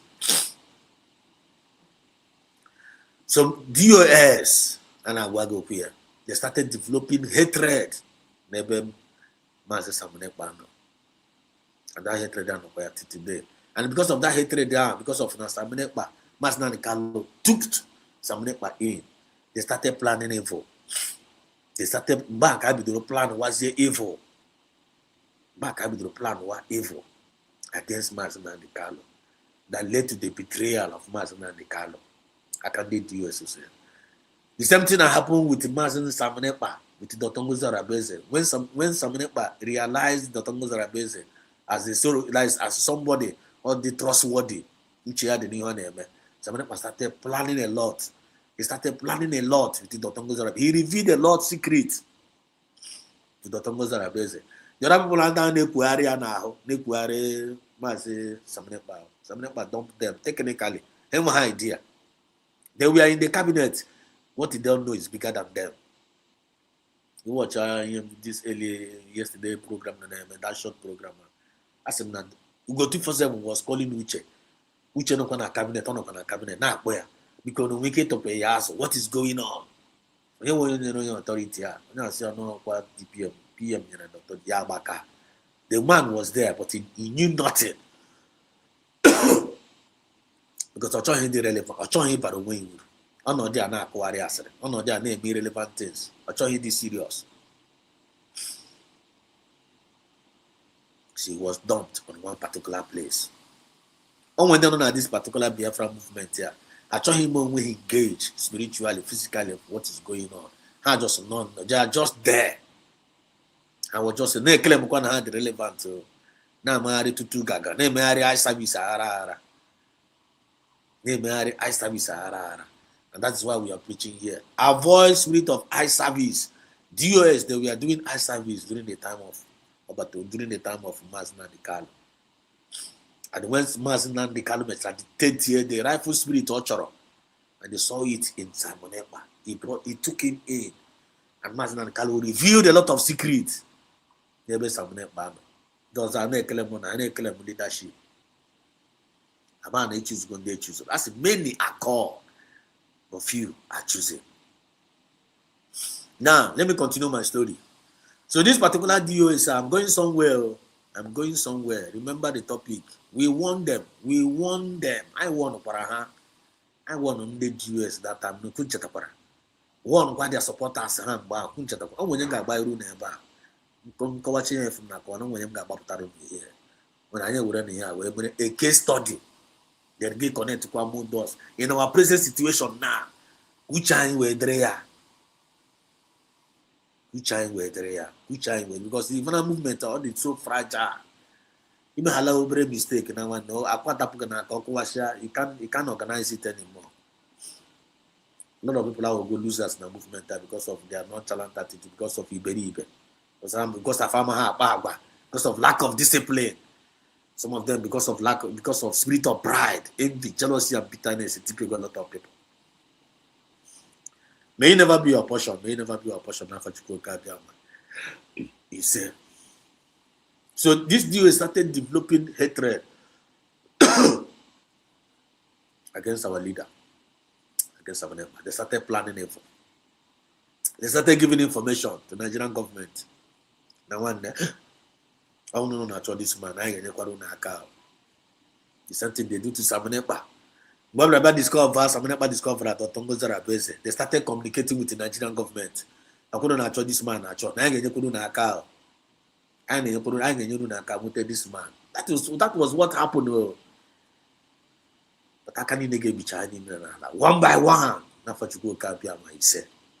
I am like work with time.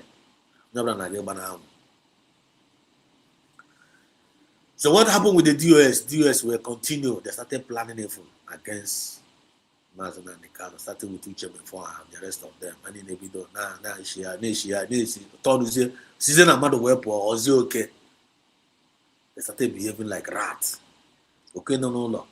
Garagagua, okay, no Niro, National Nangiga. They turned themselves to rats. Ne Suzimi. Mazin and Kanonen in the Kwa. Now, no way on a road with some never. But always you, always man of integrity, and always fearless man, and all man no day game, but I couldn't talk say end the all. So this duel concluded by betraying Mazin and Carlo, leaking information of Mazin and Carlo in Kenya. About one Mazin and Carlo kidnapped Oya. That was what happened. Mazin and Carlo never won today because of conspiracy and betrayal. But Chineke Nama no game. They not get me like that. Chineke na mono game. And they no when that you use power man. But I won't got there down.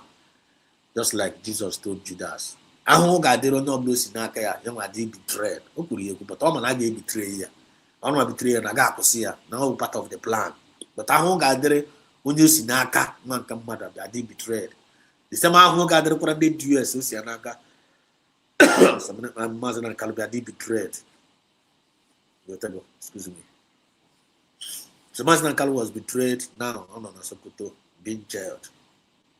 So Mbaba betrayed here. The US started fighting against Samaneba. They started bank capital here because Mazin Kalu around. Hana told John Because the one I put Paramazan can make broadcast in Kina Maguna. Maznan Kalo condemn you, Kina Magugo, Kariaga more pay. So they were scared of Maznan and Kalo, but they were planning on the ground. Just like this year, they were scared of PM Samanepa. So now, one around, working ground. Because Hababa sick, Hababa Tadia popular now.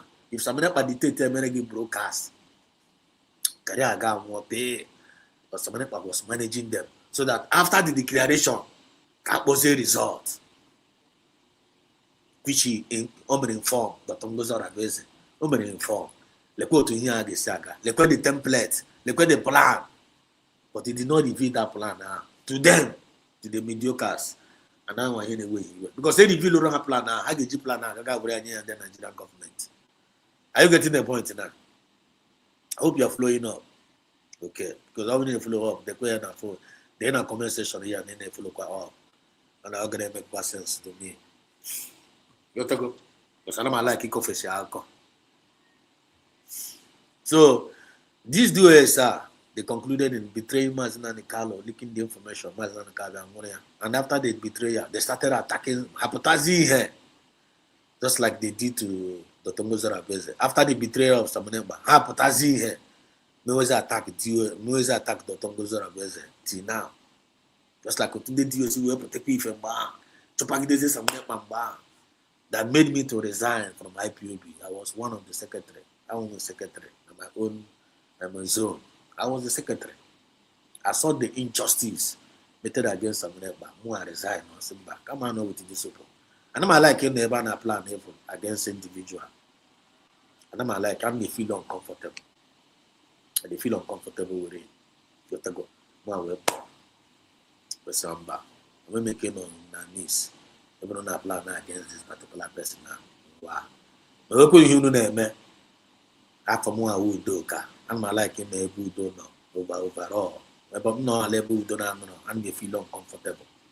But I don't condemn you. They feel uncomfortable. You may want ship to over one. You know being we don't cheer. When you can do we don't cheer my life, we don't cheer. You know, I'm mega like you, I don't make me a mad. You take my point. You make one yourself. Okay, we'll be able to my car. That has to call on the IPOB. Prove my sanity. Wow.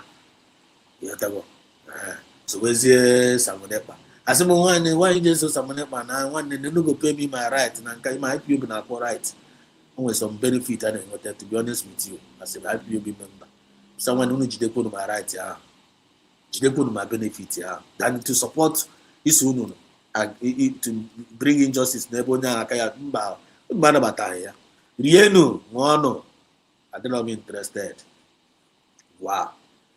So Kasamanabania to Pagidea date. The same thing that happened. After the betrayal of Samaneba, I saw the same thing and even this year and I talk everywhere conspire against the Tongoza. I knew I would me fair. I said no. I get some down now. I was feeling uncomfortable with it. It's bad. I put up.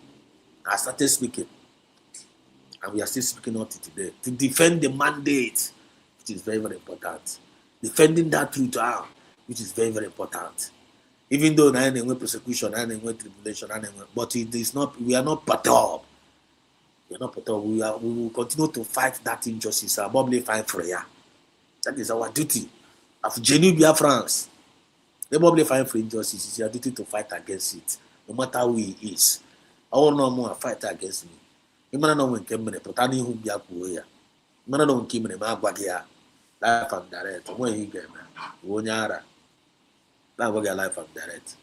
Mwagay ne bishi bagabaga may ship to Roman. You're taking my point. So, DOS in quote, they started fighting against Samuneba. I raised the Asanas running all the media warriors. Chuwania. About the war. Even I go about that time with 3 years plus. Wherever I just some individuals put up by Simba. And I have good I good my ex handle. I purchased my 2 ex handle about the war. My 2 ex handle. I purchased there 2. Arabam. Maybe another one. the president the last one from the na one pechiri Chineke na say go ya pechirizie no over 10,300 followers now my ex all the verify now all the verify I catch you good there yetago anyị gbagide wa asị nwa ebe unu achọ nwatakịrị ọbụla sị na papa ya na mama ya ga-ehi ụra bịanụ bịa ihe ka efu kọsị ikwuru ha na-adịghị eziokwu a na-enye strength ọ ga-enye gị akọ na uche ọ ga-eme gị sef nwanne o nweghị ihe abụla ị na-aka ị na-anụ once you know you're standing on your right ha ji achị wee bịa enwere eziokwu wee tipịa ndị DOS emechaa pass a vote of no confidence nye ha ọsọ Biafra rejected them and up to today ha dị rejected till to date a na-eshigharịzi ọnwụ tie DOS mechara tie during that process ahụ ebe a ka m ji na-adazi na o nwere some individuals ahụ mgbe ahụ bịara ebe join kwa autopilot ma people like Paul Achabe mamụrụ m onye ọwụ ọnwụ nenu m onye ọwụ let me know in the comment section m ga-agbapụta the guy here. As a matter of fact edere m ihe na comment section ya one of the video m na-gị wute edere m ya something all on are watching now. I'm going to invite you. When you keep on my program live, guys, positively. Camera moga reply here. Because I believe no more. I believe no more. Even before I opened my channel, YouTube channel, I used to go to his program. Now, but you could not see one there. Now, why are you joining this in the US now fight against someone? Remember this topic. We warned them. I warned him. I'm not today now, the spirit now remind the a lot of things. Or some request Jagazi Biafra. No one day can mistake up till now. Nangazi Yosia and Abalea before fundraising. To save soul, to whom it may concern. But I'm canceling the message. And that's what I'm doing now. And I'm happy I'm delivering this message. I'm delivering Chakwa and Naketa. Based on time and chances. Mr. Paul Achabe. Came in have my atom of Ezoku in you. You will Ezoku. I'm going to say MAP. Ezoku Bond. Not only when they preach Ezoku, it is supposed to be on the camp of these people. Then they do say in a camp now. Now fight against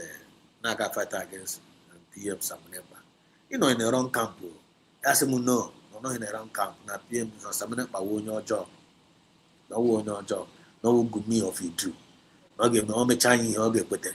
Okay, just something awesome. Now something about trainer the DOS, not trainer the DOS or chiche. Now DOS or everything DOS says goes. Yeah, now ba may defend the DOS. You are defending the wrong people. You are defending the wrong people. You are in a big regret here later. I got here many years ago. You are going to regret this. You are never fishy baka. Even on the put time back, if you don't cut your block up. And I was not Mr. Man, I love you. Sabah Paul, I'm not for an atom of truth to you. At least even a conscience. Don't join this support. That join and how they misleading it. They were going to be the same way as we betray Masna de Carlo. They will betray you too. Come out among them. Mami Tusela, I was telling them, come out among them. Ma Gana boy as the hot Ghana program. I said, come out from an autumn of truth. I told the same thing to as the hot. The same message because as the hot I'm with atom of with a conscience. At least with a conscience I saw consciousness after from now, but Islam for a little bit conscience conscience I saw conscience now only with for a conscience and Maza Chapepo for a conscience. Conscience and even a chalugo, I'm a man with trap. Then I from a conscience and bound. Gragaga surrounded DOS now fight against someone that I was warning them. Bound. Guess what? Today, as we speak, all of them, you need from Baraha, Baka DOS are Mechaman Abraham. You need from Baraha to go be all the glory, Chinikan and Diego. You need times we are going the thing now. Otan goes we I am a prophet. I am not a prophet.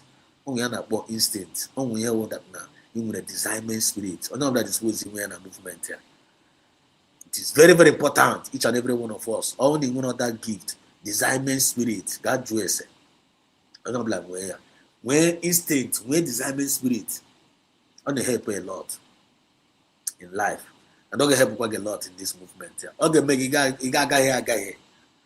Okay, make it no in the wrong. Okay, make it no in the wrong company at any given time and at any given moment.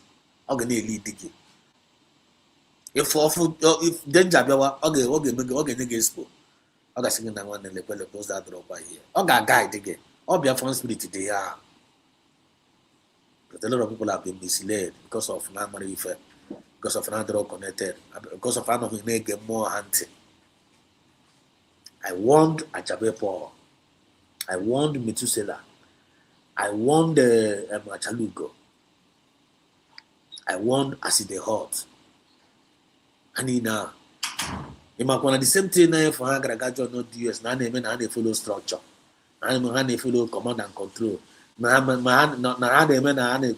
DOS says goes. Whatever DS says goes. You must follow DS.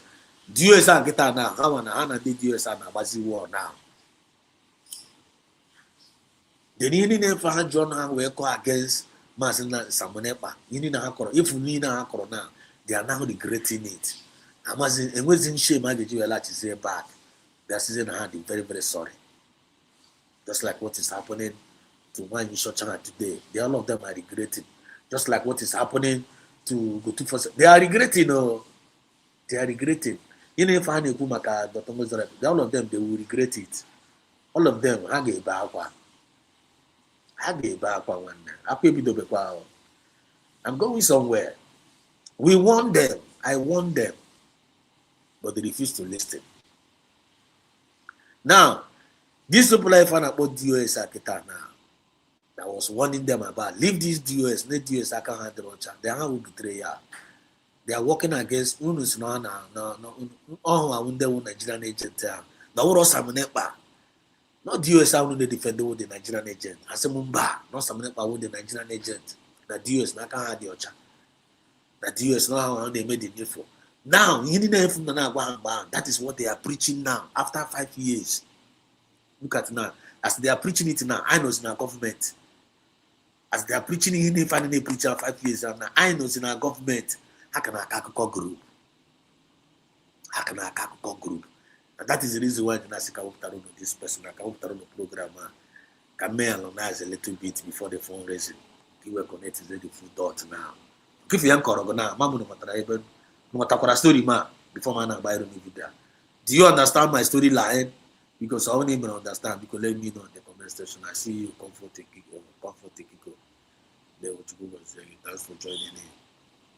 I won't even understand storyline man from Corona. There if they connected even more. Because let me know in the comment section. Let me know in the comment section. Where is that video? Okay, it's here. Okay. Okay.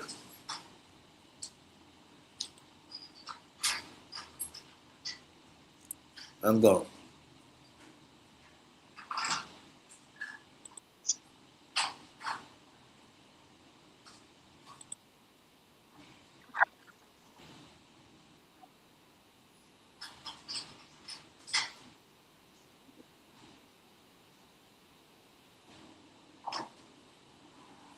Just hang on. I'm just coming up.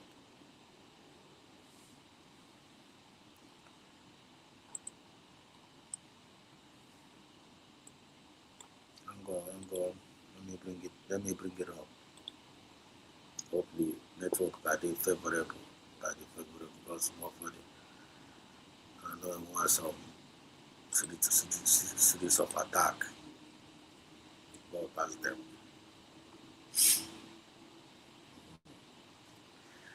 I think camera Putago. Putago. Just a moment. Stop hanging now. Stop hanging.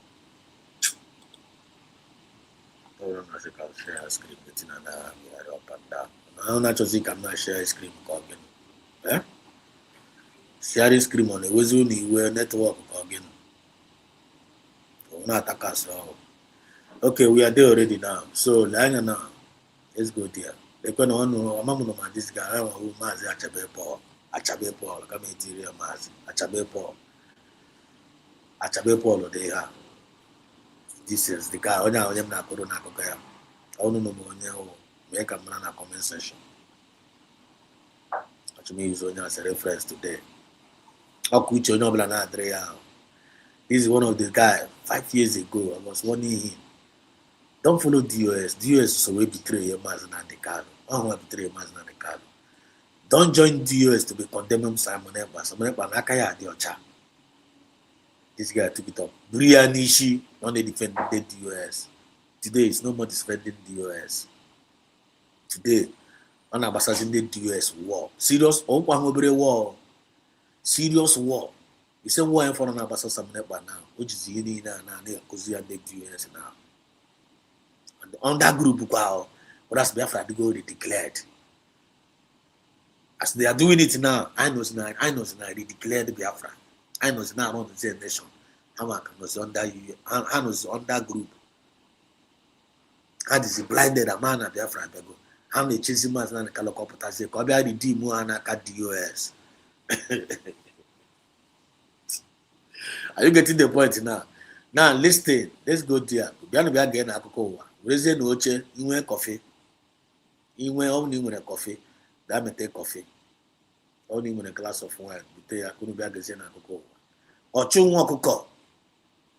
Mother, one cocoa when boss. So 1,000 will fall by our left hand side, 10,000 on the left hand side. Can never come here and do anything. Any tongue that rises against us shall be condemned. I know we won't fashion against the children will prosper.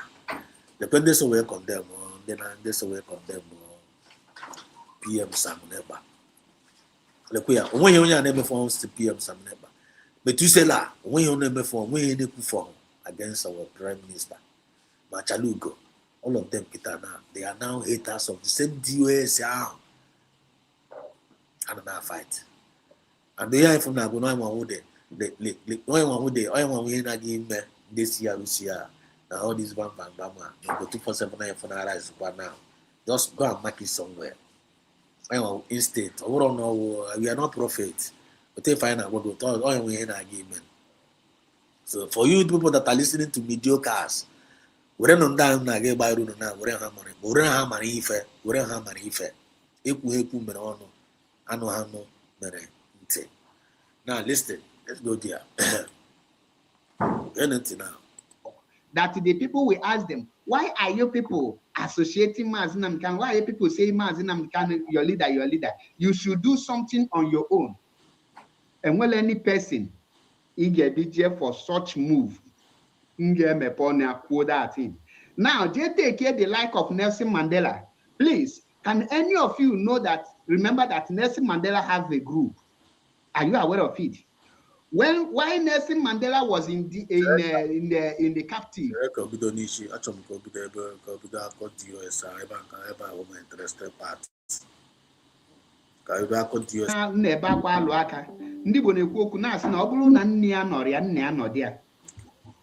Now,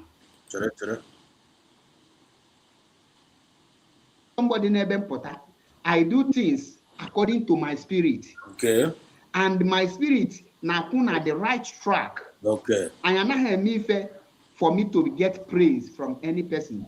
Okay. And when they name me today for just personal recognition, and well on that time, that is why even at this struggle, I can knock my chest and say that the most people na apokali buma Paul. Okay. The reason bona had them very that is animal deep brutal with Ezioku. Amaloma di diplomat. Analoma atoku o Ezioku meze. Animal agwagi akosini. Okay. Ona hoju ekuru potangwagi ona. Okay. The pain, the ima result. Remember, I told you that. Remember initially I told you that this guy, I saw an atom of conscience. Now on with a conscience. And the Ezioku force not equal. All who konye Ezioku quite alright. But everybody coordinated with Ezioku. And everybody consistent with Ezioku. Because someone didn't Ezioku at this movement here. but ha na-adị consistent with the eziokwu ha na-ekwu, and ha na-adị coordinated. Don't get me twisted though. I hope you guys are getting me right.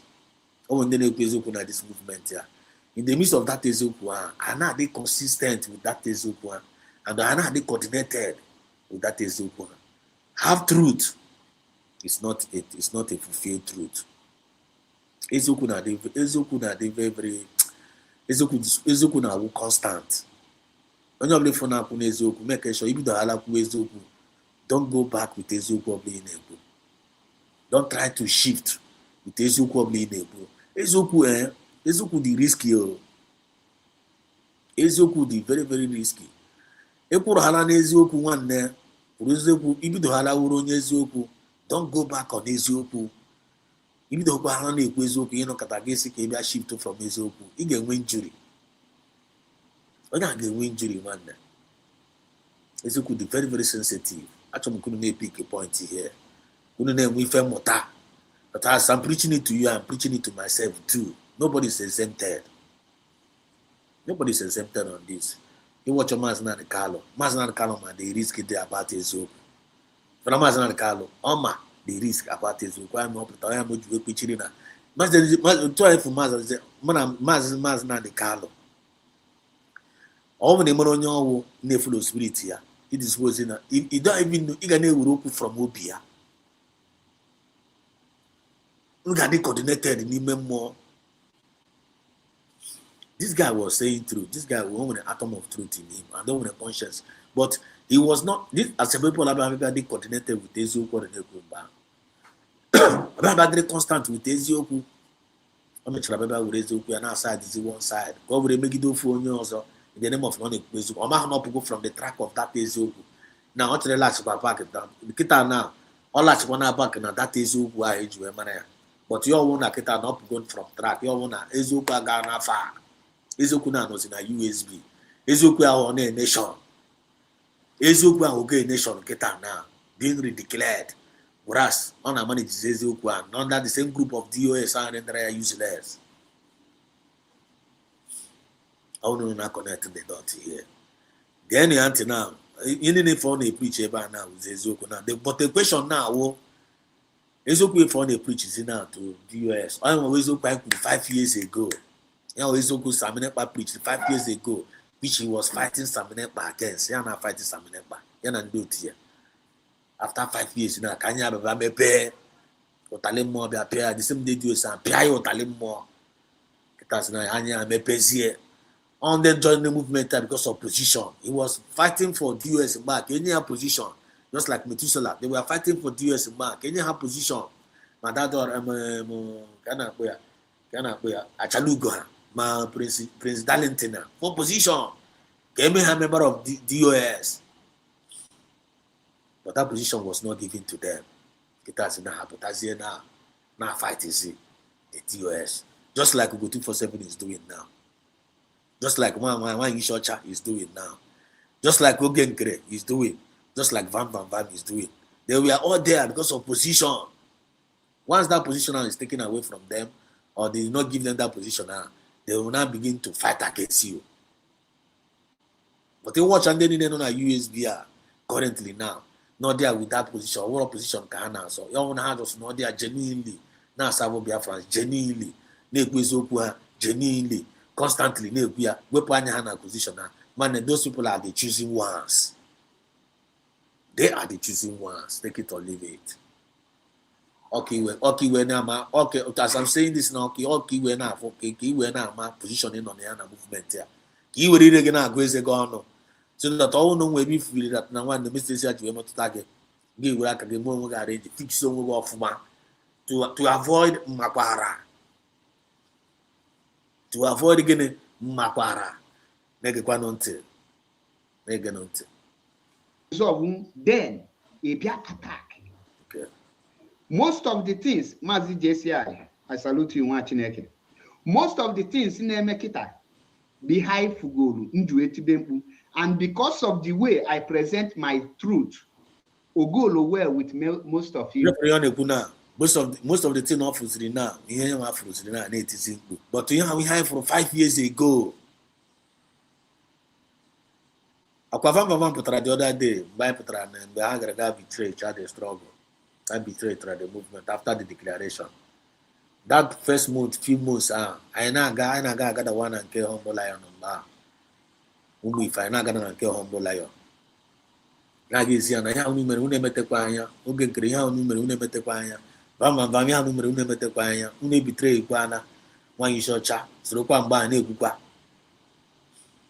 We're hammering them. Van Van Van Yan numere. I made a special program for Van Van Van. You call yourself a man of God. Van Van Van. You will yam and a chineke nanyere. Not support token crew your jaw. I am a hamba and a Van Van Van and I go home. We are being paid. Okay, Krena salary, which is all of them started confessing later. Van Van Van Asimba, no gun creno the best. No one chineke.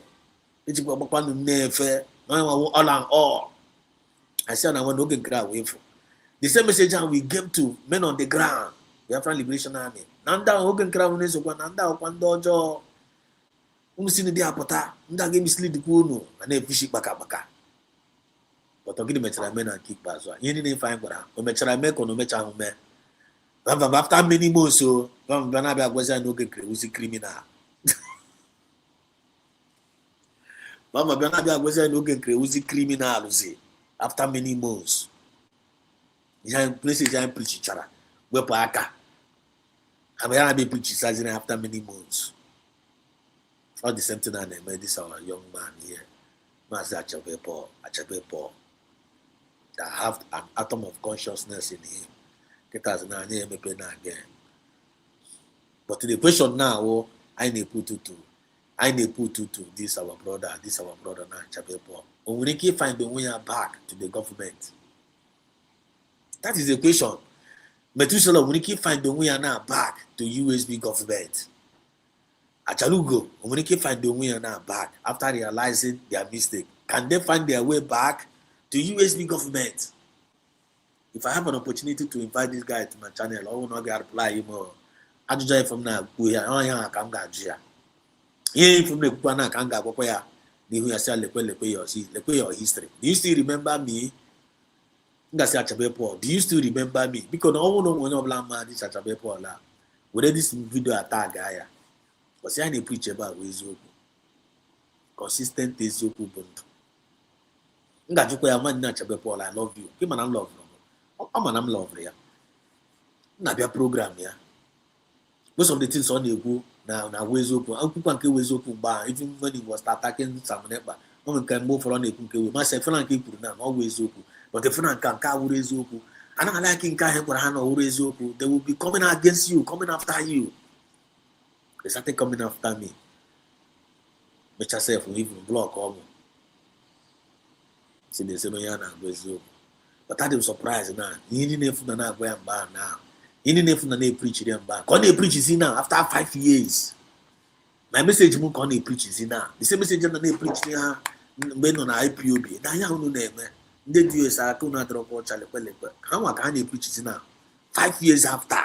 I don't know whether you get my point. But that's get an announcement in the USB government. I know na government now. How can na group? Are you know what the point now? The same thing that is going to happen to a lot of people. Some people, all know now Mohanya Castle now. Catch a message from the preacher now. Eku merono, ano hano merente. Imran came Merebam come. Imran came Merenadroma. Come and tell me. Because I was preaching that message for them that time with the good intention. Come save from the hand of DOS. How on Afutana Namne so not autopilot. She come on, get him, come on, get away you here on your autopilot, auto parasite. I'm a kind of bomba. Autopilot, auto parasite, idiot. Now someone will read in my brain. Just like they're telling us now. The Tongos are busy, I'm one eye, brain, I will chihuahua. Oh my God, it's very, very funny. Then you leash your anger instead of investigating it. Okay. Instead of you to investigate it. Now, today, the message is very clear. Okay. On apatazi here. How many of you remember Beneti APC? Also now the message is now they go very clear now. After 5 years, message about the was here clear.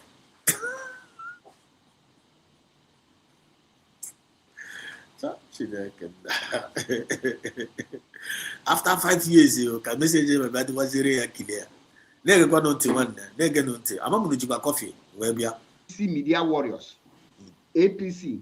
Okay. And we program last year, which will say that anyone defending DOS is a criminal. Anyone defending DOS is a criminal. Our message Mbara 5 years ago, Paul Achape. If you are defending DOS, you are a criminal. All of you that are defending this DOS are criminal. Hi, Abaka, the guy Abaka. The guy Abaka. Who caught off food? Yeah, watch him back. Watch him back and I'll number you a boy. Mbugwa the call. Yes, my hair. Now one and I'm singing back. Mr. One, why are you calling me back? Why are you calling me back? Chabe Paul, only na no more there. Oh, more there. As I message us back. I'm just an ordinary person following them, and we are listeners. That watch him back. Now live program, I watch him back. Now one day, now I watch him back, and I'm Rico because such a woman ala. Can they follow us at much? Mbuka call ya. Mbuka call ya. Someone they can hear the air. Can't watch them back. Or some say again. Someone on no him kurumba. Just now no trying off ma. Mr. Simonu that now all of you people that are defending these DOS now fight against some neighbor. All of you people are criminal, just like DOS. Chai, Yasamumba, Nameku Naro. You attack Banuku phone Nante. Because I told me no nonsense, it's go me at using the music. I told me be me entertainment. Yeah, watch come again, no. Watch come again. Someone they can't warm na phone again. Can't warm na phone. You ask him number, time, I'm not sure we want to Mr. Ajuponamo. Don't ask me anything. No, I'm not give it no argument. I can't argue with you. I want to know for so. I'm after go end, you know. They are going nowhere. If you're not something about fight it, and you name me any more is Wakaya Diocha. Or some Nakaya Diocha. Mr. How? Mr. Where is the evidence? Allegation no name something by a big evidence, you know. Why can't I go 247? Where is the evidence, man? All we begin as in a condemn mother. Actually condemn mother. Bring your evidence. Don't just assume, give again just you know criminal, on your own canker. But to DOS I confirm go and how criminals. And Biafra confirm go DOS. Now I have to go vote of no confidence. And the Biafra simba hatches here. Go I can knock with the DOS. You know they megane. I can go at Chabepo. You know they megane. Okay, see you in Ezoku. A basic spirit of Ezoku go now. A basic or no. Why did you end that you not get spirit of Ezoku? Because of your hatred, the personal hatred in your neighbor, some man. Because of personal hatred in your because some man are on channel. Go on around on channel. I am acquiring more hatred over the neighbor, some man because they are on channel. Some man are on channel. Maybe you're feeling as some man are glory. Maybe, I think so. Maybe you're feeling one day you're nobody when not be glory in this movement. Yeah. All of us are gifted in different ways. Of us are different. You are not me, I am not you. They your learn and they my learn. Do your things, I do my things. Other I give me things based on time and chances. I have no call based on time chances. No bad feeling, no bad energy. But all people bad energy now, bad feelings in there. Back can go is against the spirit of Biafra if people are not paying attention. You have to go. This guy will not be able to something behind because some people are on the channel and the channel is on the mobile phone. You have to go. So this guy went ahead. Now I got compete. You're not competing with the, he started it. No, don't do that, man. Instead of people to be able to be frank ways, Yana got the other way around. Now, some people can't come and fight against the how? Go to see fight against the US. Don't they more oppose the US? How? Just like they are saying now, the Tongos Zarabes is opposing Samanepa. How? Just like they are saying now, the Tongos Zarabes want to take over Samanepa as CPM. How? When? They may conquer all manners of lie against you. When they future lie, make that lie no perturb you. Make sure they check your conscience. As long as you be the ocha. As long as you be the ocha, one then he name a movement. Only you go. Only you go one. Abaru chambering gere, a crew meaning gere more. I come on a menebes a chabe polo now. I come on a maybe Matusala now. Go and check them out. Yam they could not know what I say. Let them come and prove me wrong. I come on a maybe I see the hot Prince Darlington no na. Actually go can do the metrapes within the US because happen to maka. Now I'm amazing. Now you want to go tired. And I'm amazing. Now you want to go tired. Now I'm don't he. Kitas now.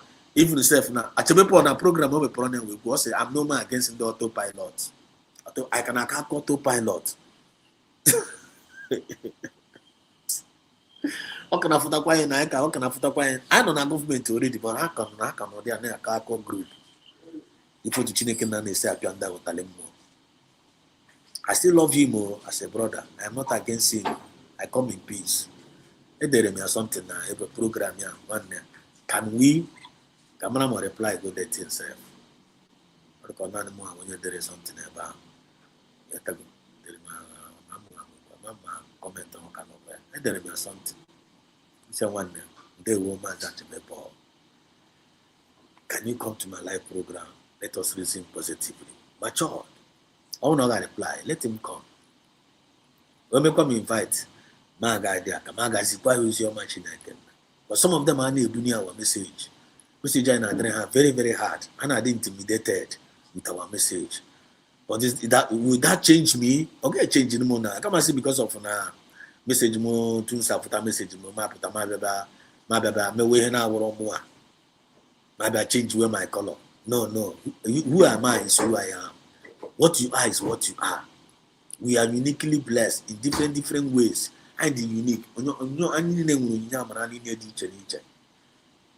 look at him here today. The same message answered 5 years ago. Gonna preach it now. That is what I told him 5 years ago. That is what I told Methuselah 5 years ago. That is what I told Ghana where I see the hot. I see the hot. Now maybe on a program. Often I don't know more. Your blog come. Maybe say because I was opening new and only new na ho. Only new and new.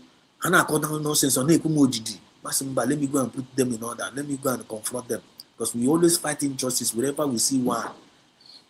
Biafra say you remember one injustice in our cake, but half one neighbor man in injustice. One naga react. And that is who here can you remember. And I could read that machine. Why in that name here? Oh, but I don't want to challenge him down here. Maga ma when you're there. Half one alarm ban say pass no be no be na. And in a battery wall. Drop all one state. One. I don't have block or I get we can cook. Una see can possible listen and one listen. I need we can more cook. Find them how cut up out. As no on autopilot. No one autopilot. Why am I can't get you with the jam? No one autopilot. I'll boop here the line. Mark. But listen to him now today. Listen. Even Moke Gbira, Chick Austin with some of our comrades copied it and say, we told you, a lot of people were bashing on me, but today, most of you, Anyuna Sago, Fuya for that time. Okay, for on the cuisine, okay, for only the Chennai. Instead of young emo, we include Nanya Sago, Fusia for that time. You want to put on my which means something now. This guy go to years old. On a truck, I want to go and doors is open now. Or show him when we include. Now I'm a way victim of that is open but 5 years ago. On a put on my technically on a put I hope you guys are learning. They can done a conversation. That's one of the other side.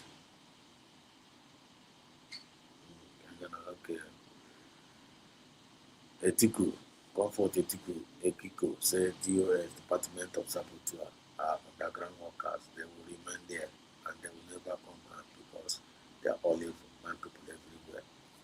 They will. Equip Justin says, they will man BT. God bless you for all you do. Thank you, my brother. God bless you too. Let's continue to listen. Continue to listen. I'm going to pay him Mutana this message from this because it was really inside of my heart to register this message. Listen. The reason for injustice, without corruption, there will be no injustice. You see?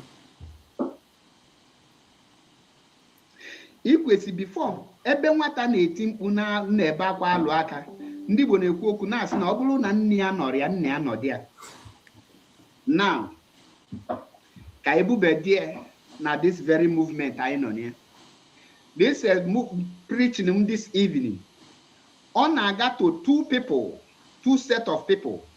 Number one bụ every IPOB coordinators. When I say coordinators, starting from the unit coordinator, zonal coordinator, regional coordinator, national coordinator, and the rest of you. This is my message this evening. Naga to you people. Then, second set of people, my message in Naga is the IPOB members who don't know what is going on. You are very pure in the heart. You are in IPOB with the mindset that in a fight for Mazen and they can, without knowing that you are now a big saboteur, that you are indirectly working against the oath you take. Because there is a lot of confusion caused by the members, those that Mazen Namdekano single-handedly appointed to see the day-to-day activities of IPOB, which today they have turned against the person that appointed them. They are now working like Uchenna Mado and his cohort that wake up one morning and say that they have expelled Owazirike from Masop. You are now like Uchenna Mado. You want to expel Mazinam, but you are not aware of it because they have brainwashed you, misinformed you, and you are going astray, thinking you are in the right direction. About MAP is Yukubundo. Anything on this platform, wagging, get it to one place. Obu no meloniru or menonwa. Mobuka moyadiana mezu or gadia. That is why Impota. I don't care how you will see the truth. I don't care how the truth will pain you. What matters to me is what the truth will achieve in return. The rate.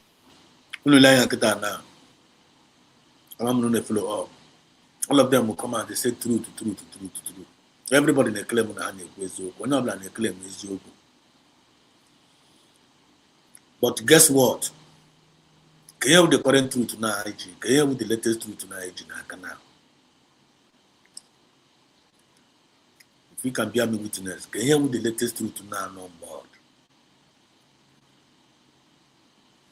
Abia Anna about the main truth also. Now I another different thing. Now signal with the truth. Truth to gafe. I try to get the latest truth. What is the latest truth now? USB with divine mandate. USB is a divine mandate. USB had to go down. USB with the divine mandate. I am with the truth. When you have phone account, you are not preaching this truth. You are a joker. If I'm not utter my point. Lovers of freedom, I hope you guys are getting my point. Children of the light from the rising sun, I hope. Always open washing. I am with the latest truth. Maybe I update. Update. Even phone if I use, I know what I also give update. You will trigger update. When they change. Why this word is advancing? And when I know when I go for things is changing. And the things in securities require the flow equal. Now revolve. I know in the realm of IPOB as a group. I know in the time of IPOB as a group. I have to go stage down. I have to go. If you go and die, these people are not growing. And they but in the moment, when mutara, I don't know, one no one muta 1 year, boy, be you got it happy. Achabe, when your truth. You want your truth. But you are run away from this truth now, USB with divine mandate. You are running away from that truth now, USB with divine mandate. Why are you running away from such truth? Why you don't want to tell those your fans are in the preaching now? Now no the way na USB had to go down. Eh? Why the guy where your people Ezioku, the latest truth on board now, the latest update, USB had to go down. Now the latest truth, and not with divine mandate, and everybody got about kitty kata join all this USB. As a matter of fact, go myself I go bring that Ezioku out. Go to your was your followers Ezioku.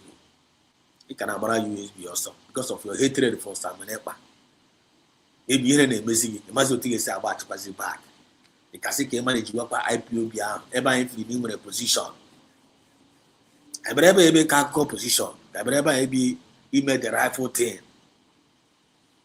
Some of my saying that now one day you are just in a new on the 2 and I don't know you, don't know me. Then you can try on together to get Biafra, give it to our people. Follow instruction and don't joke with it. MNA referendum pass a go referendum over 50 million to a referendum. Actually, police are one of those people who condemn that referendum. I even came to your program after Angran the first Helsinki 2023. After Mutisi now, I don't the Helsinki van. Now look at Ndara, Dara, Nagara, Finland, Naga referendum. Now we deleted, now we cocoa. I'm saying now one can came in and 9 we trade, 9 we cocoa one. I didn't want to hang on Helsinki where I came to your program. Actually, Paul, remember me. Someone else can hang on Finland. I'm saying one hang on Finland. Self-referendum, you can have a program actually in our people informed. But then they say 2024. Now I give me referendum. Even the Nigeria referendum. I am an give me. So they conference out to educate our people that Finland. Go what in the way no go luanye. Someone why you not actually coordinated? Why no brain you so dumb? They so daft because of hatred. We not actually force. Get caught. Ya caught to come out. Ya caught to come out. Caught up off na the phone call. Come na program. Ya caught to come out. Block bam. But this go me at the Ozi. Get us now. Everything I told him, of go ya nanya. Maybe only I will condensate your home below me. I put in a point. Up to Nick and knowing the truth and you are still denying it. You are still living in denial. It has nature or not, and then even the DOS are go na. Here na chana can you are now fighting against DOS. You are fighting Sikita. You are fighting Sikita not really take over their leadership. You are Sikita not create on a form of new cabal. Even the DOS fell go. They were not able to do something. On a to commission now, got up present the DOS now. Can the man go see enter? But he was the one supporting DOS against Samanepa. What goes around comes around. You be to hear a man Kageja to Nerege. You be to hear a man in a movement here. Kageja to Nerege one there. Ezo Puchinekena. USB will get divine mandate. Talking about the latest update. Talking about the latest truth that nobody should ignore. He may ignore again when injury. Arabata don't so. I never train a guy. I never train one day. USB will divine mandate. Everybody must fall in line. USB is the end product of every agitation. Ezo Puchinekena. End product of every agitation. And I buy it. I want this guy. We want them. This is their current situation on their DOS now. The current situation of the DOS kita now 1 hour ago. The current situation kita now the current situation now they are now gone, dusted, and this guy now fighting against them. And this guy was one of them, serving them, fighting against Samanepa. If people can bear me witness, and I was a living witness.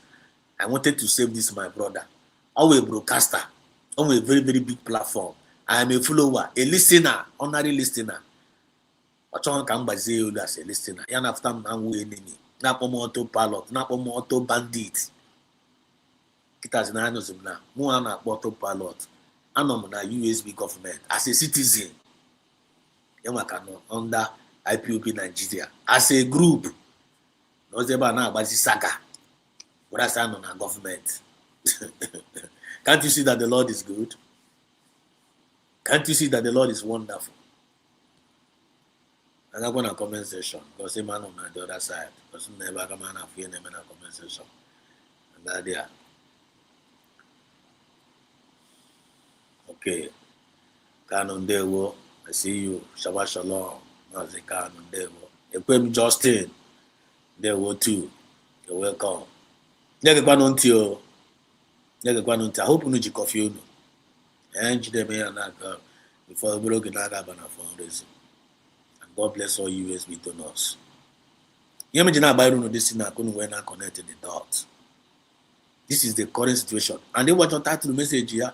Yeah, program yesterday. Also, we are shifting the struggle. We are shifting the struggle from Mazina de Carlo and direct message to all IPOB coordinators. No one has direction now to their coordinator. And that way broadcaster call. Their leadership will fail to go. Because their leadership they are incompetent. 5 years ago, can someone dictate this thing now? Incompetency of the leadership of IPOB. Incompetency.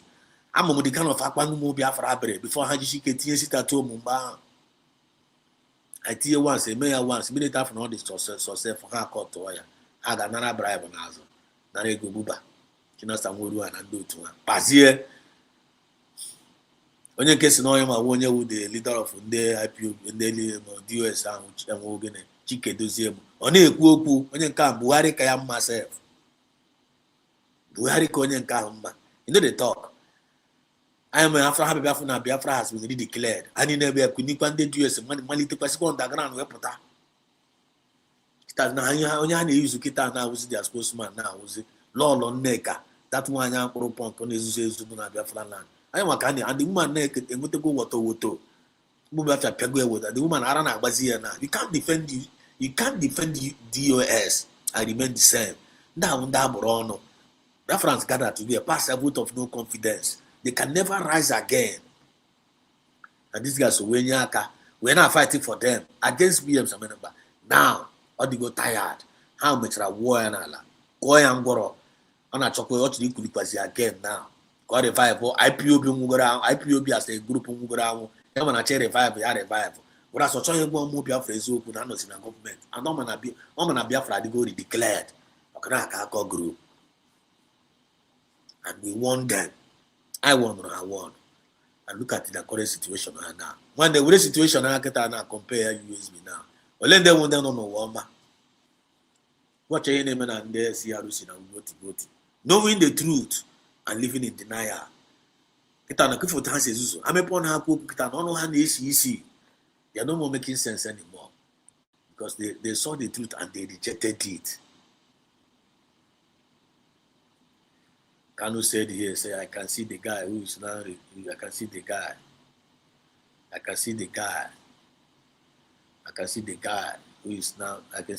who is now realizing what you told him 5 years ago. He's now confessing what you, when the God bless you, Kanu. When you're not from Nimemon, Ezoku, when you're not to see where the Monodi. And we can't man a coach of man. Kanu Yerema can a coach of man. Telling you, God bless you. I am very, very pleased every time having you in the program. Even though you're not know always, but I appreciate you. That's what I'm talking about here. Yeah? The guy who is now realizing what you told him. I am 5 years ago. I am going to preach in a channel here. I am going to preach in a channel here. My message 5 years ago to them. My warning to them, going to preach in now. Man, they can't you see that the Lord is, if you not cannot say vindicated man, after 5 years, message mu konya they preach now. One ask him. Ya bebe asi no wa say kam. Ya bebe asi no wa say. Oto na menu na go no 247. We go 247 na tapo no kwa agora mu na agora me asi ya na man. Ya makoro ma akpo self. He's the one that called me go 247. What did that no go? Mazesi do sumza. That's the minute someone you check bam no we check jump so again in the just like Uche otu ama nwaanyị ga-akpọ ya gịnị Ugo 247 si na ọ kpọrọ uche na fon uche za ya si uche za ya na ebe ka ọ nọ na ọ chọrọ ịjụ ya na onye nwe onye nyere Dr. Ngozi Orebeze pawa o ji na-eme ihe ọ na-eme uche wee dịkwa humbly zakwa ya dị ajụjụ humbly o na PM nyere the power ara agba Ugo 247 ọsị na Ugo 247 na uche was a criminal for telling him the truth mụ akwasef the same way o ji wee kpọkwa m mgbe m fụrụ ọ chọrọ ịdapụ n'okwukwe sị nwanne ihe ahụ na-eme gị na Dr. Agi I don't understand though. Don't allow this woman to deceive you. I told you Ugo 247 go and ask him. Ya make you on a live program and I'm at the madas. And I won't record them mad.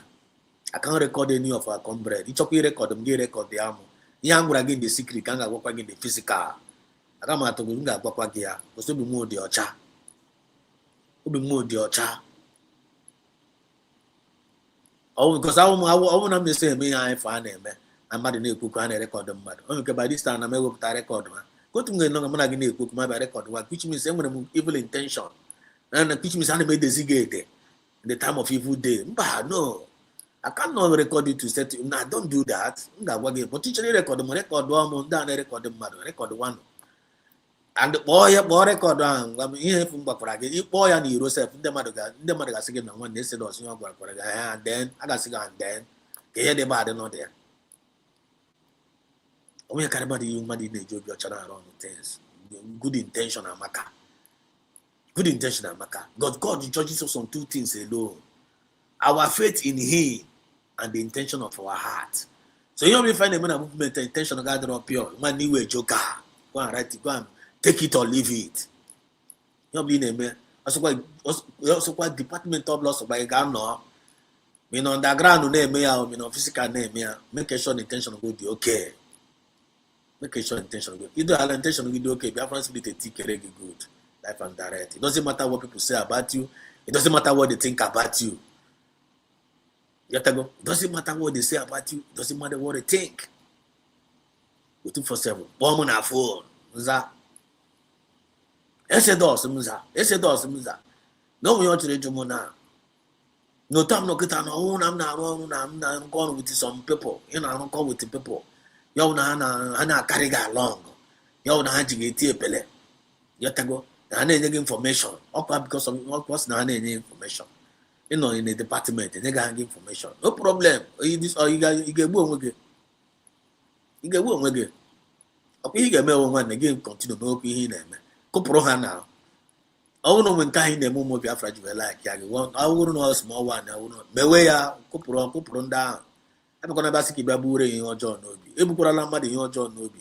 Forget the Brugi for John Nobi. If I have no big Akohan Luishi, no Brukwana, Copago and Luishi, Edgemogo for Pama kind of Naga never. A kind of preach about fairness, equity, and justice. Pama kind of preach. Only the fairness and fairness, I don't get tea and a bagashi weekend. So go to for 7 now, when no more came game. They are not carrying you along, they are not giving information. Which I want to go to for 7, no more. The booze will make the move with Joyce, say, oh, no, they are second. They go. You focus on ya in a minimum Biafra. You can't hate you, man. You focus on me where oh no, when kitchen in a man at all. Me where I want there. Coproha, don't have a conabasic about away go. Avoid split or bitterness. And now there's no competition in destiny. Forget about position. Why am going to go 247?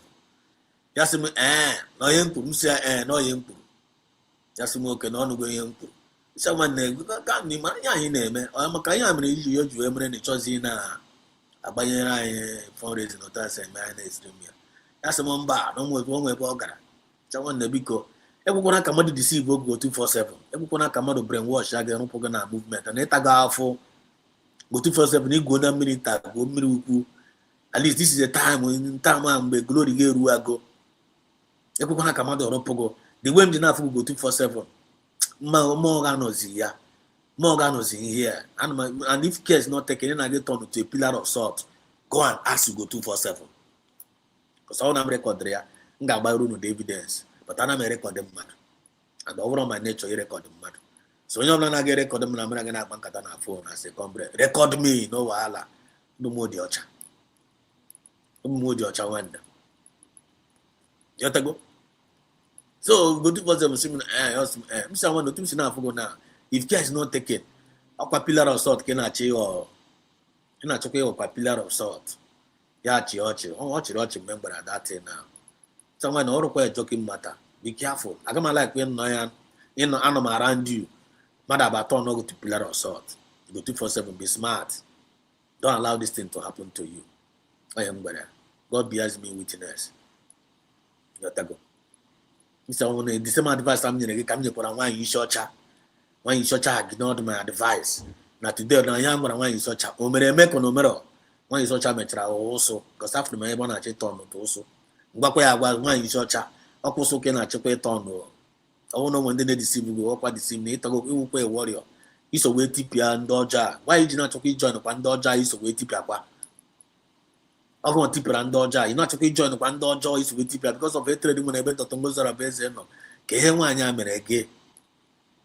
Why can't you go?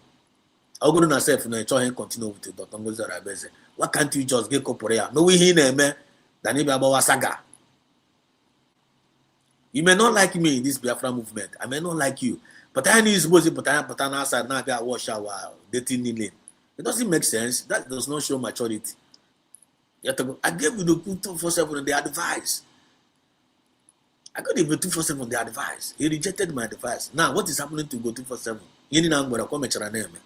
He rejected good advice. Not only me. When those are good conscious men and women upon a movement go 247 advice in a different way, different manner, but in a good intention. He rejected every good advice from me, every lovable freedom. Yeah, that advice. Look at what he have turned him to. You have turned go 247 to a mess. All the legacy, a good legacy, and now will go west. Kiyaga na go 247 in the next generation. Based on here for now. Because of selfish interest. Because of hatred, bitterness, and envy, and spirit of pride. On the tip of mad. May it never be your portion. May it never be my portion. Oh no, go. I'll get an elushigi, I'll get an elushimu, and you will meet Nafa to go Kabiama. He said. The same thing I can't go for this Achabe Paula. It can bear me witness. How I wish not have my program. Let me hear a program and say, when they can you come to my program, let's listen positively. I'm a longer boss. On often no more. You go on. On the claim will AP Ezoku Bondo. A jam Ezoku. A jam Ezoku Gigote. Ezoku na de consistent. Ezoku and a shift. Ezoku and a rarire. Ezoku and a man on Katopu Kata Ezoku today, on Kata tomorrow, season. Ezoku and a more operate like that. And Ezoku will update. Ezoku will update. Ezoku and a quote webe on Kata no like this. Ezoku na de progressive. On a de progressive one. Are you getting my point now? So Kano, it's the right. It's the right. It's for well. I can see a guy. I like him comment guy and joy. Comment guy and God bless you, Kano. And I remember the nefull of madu Ronishi. Or you nefull of madu halfway. It's really full of more madu where. But I am more than possessor. You're not taking so now. But very, very important. I can see a guy who is now realizing what you told him 5 years ago. He's now confessing what you want them about the DOS. He can't recognize USB because they are children of darkness. USB is the light. God bless you, Kano. God bless you, Kano. Machinake. I'm like in the connected in the connected well. He also said, "Your Lord Neka is a mother of darkness, like Bianco Juku." DOS and used to see Lord Neka now. Dios have confirmed go no man abagro honso. Biafrans worldwide I could go. Then followers and use well fought against some nepa. And in the Kitana let it go. Because some of them are on the payroll. DOS was paying some of them. DOS are now call some of them over. Like Prince Darlington. The DOS may have bankroll now chore something. Now choro some of them here. Let go. Now the DOS etigo. We say some of them self now fight is against DOS. Now fight is against DOS. That is what is happening to them now. When you can or Mazi Achabe Paul, onye nke a na-arụ ọrụ one way or the other. Ọ na-enweta ego to take care of himself. But he was supporting the US against Mazi Samonekpa because of hatred on whenever Samonekpa no, because of getting envy and jealousy. If you know, you know. We want them. Look at their current situation now. How can under group? What I said was in a government. More about is in a government now. God have lifted me to the government. How reject when you reject truth, you will be stagnant in life. Ihe nwere ike na-eshiri gị ike asọ onye na-ekwu eziokwu nwanne, but in obi gị ga na-enwe aṅụrị like ị nwere everything. Ị ga-adịkwa progressive n'ime mmụọ gị. Amamunu na connect the dot here now. It's a lot of Nneka is a mother of darkness. Kita na ndị Jews ga contact say this stupid woman na Paul Nneka. All you will see their spokesman, their spokesperson. And the Lord of Nneka, I was a member of IPOB. She is not a member of IPOB. I got the clue to her. Lord of Nneka accusing there. And then I make them leave me alone. I don't want to laugh. They are the witches in the coven of the zoo, sucking blood of Christians, genocide in the zoo. Ricky is in the camp of darkness. Confirm. That's what I'm talking about. Chris also said here. Chris also said, only here, USB. Thank God I was there in Finland. God bless our DPM. She's the one of the camp. Thank you, Chris. Chris is one of the living legends. Also not there in Finland.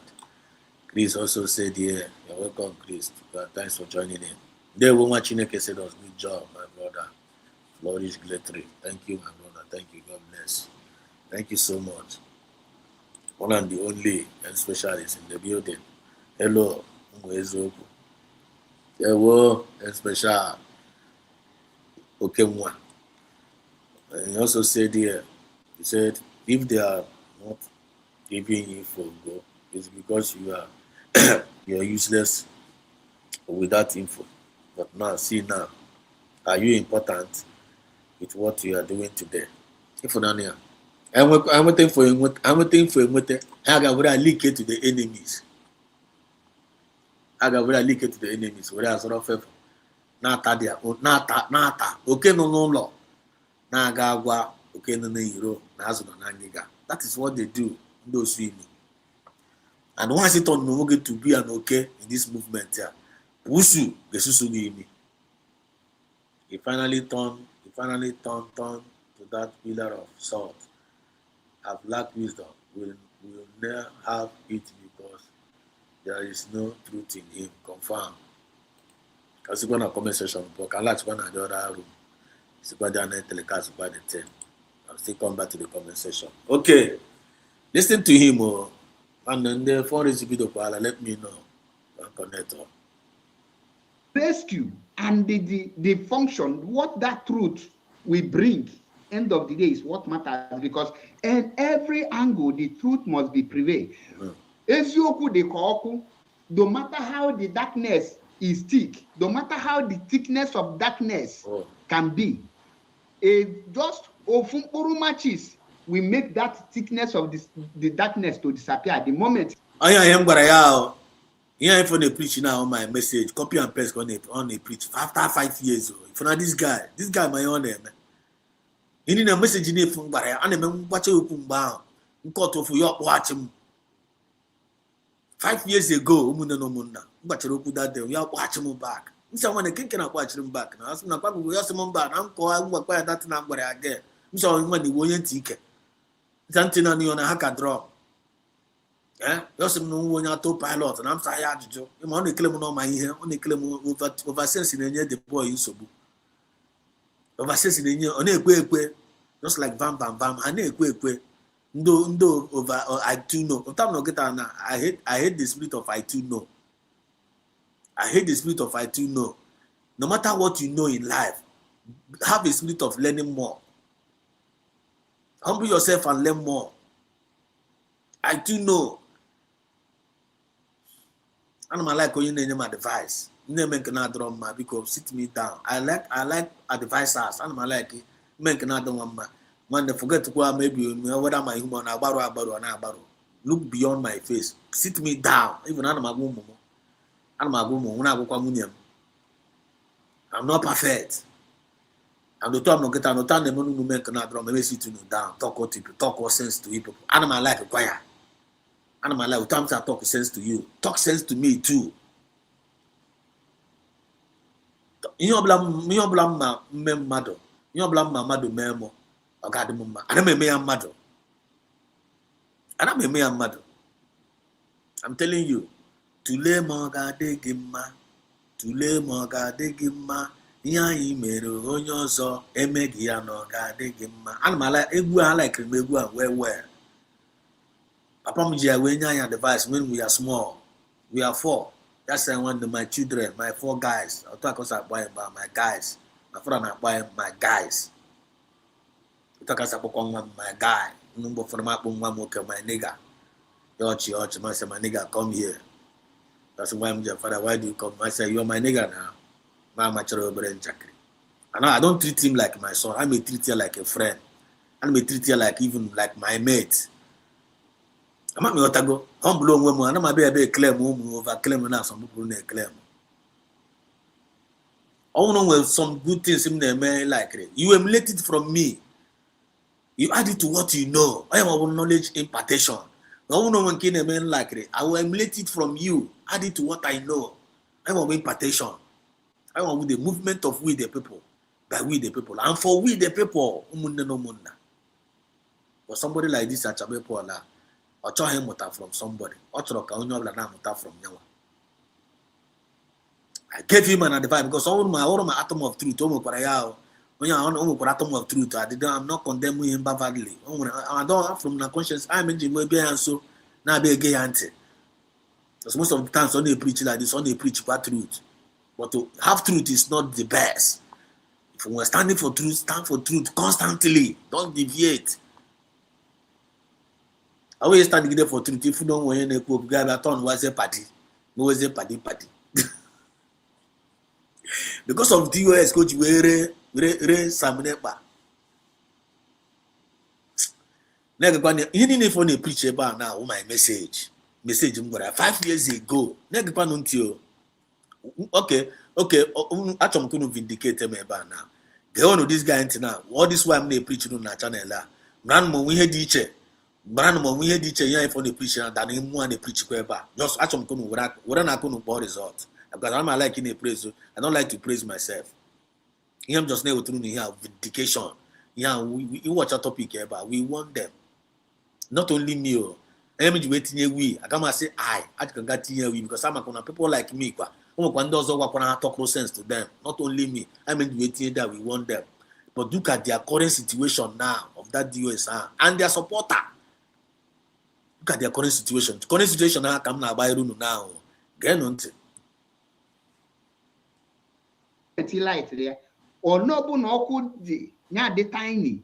Ebo no chichili. Or gas stand out. Okay, push all the kind of darkness out. That is how true today. That is Ezioku Chineke. Onwalombaya. And before Ngabani Runu Bochin Ketata, Achom in all here. Anything he decrease, he demand, it's about this and that. Nga block, okay. If you disagree with me, after coming to the program, feel free. I will drop my number. Call in. But one of my conditions, no matter if some question, you must answer my own question. Another me program, a question about food, or a question about Kizuna, like scalar quantity. The reason you are saying that I am one of the strongest IPOB personnel, and when the program can you let my phone number? And then my phone number. When any person got one at that program to counter it without disgracing him or herself. That is why you say that no, all by English, or by wisdom, by common sense, by knowing the truth. Once you know the truth, and we hear the kakada. Now, having said this, butuzie ka n'ubi Get nothing now. Mazi Nnamdi Kanu is the founder and the leader, not just the leader. He is the supreme leader of indigenous people of Biafra. Bam. And the only position in IPOB that is permanent position, in as far as the movement is concerned, is the position of Mazi Nnamdi Kanu. Bam. Every other position can be abolished. Any person occupying any position in IPOB can be removed or replaced, can be promoted or demoted, or just remove and replace. Whether you commit crime or not, your position there Mazi can wake up and say, kudos, you have done a lot. It is time for you to have a rest. You have done, your job is done. You have completed your job. At this point, you need to become ordinary member. Because Mazi will violate your capacity and what you are.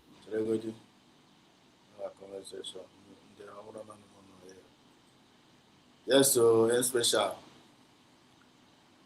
you're right. You're right. Mazi BETV, now you said it all. Paul is suffering from the split of. I am aware that one of the problems, a major problem, I do know. Okay, sense in the answer. And if we have okay sense in Landria, if we have okay sense in the okay sense in okay sense in our course. So, oh yeah, Madam the GM and Mother were money fair. Current situation of DOS and their supporters.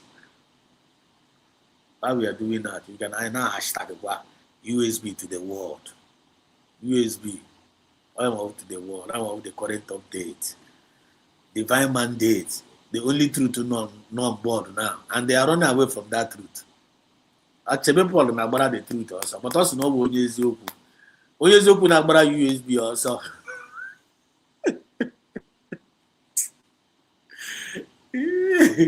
I'm asking, I'm telling you the truth. I will go 247. I'm saying the truth.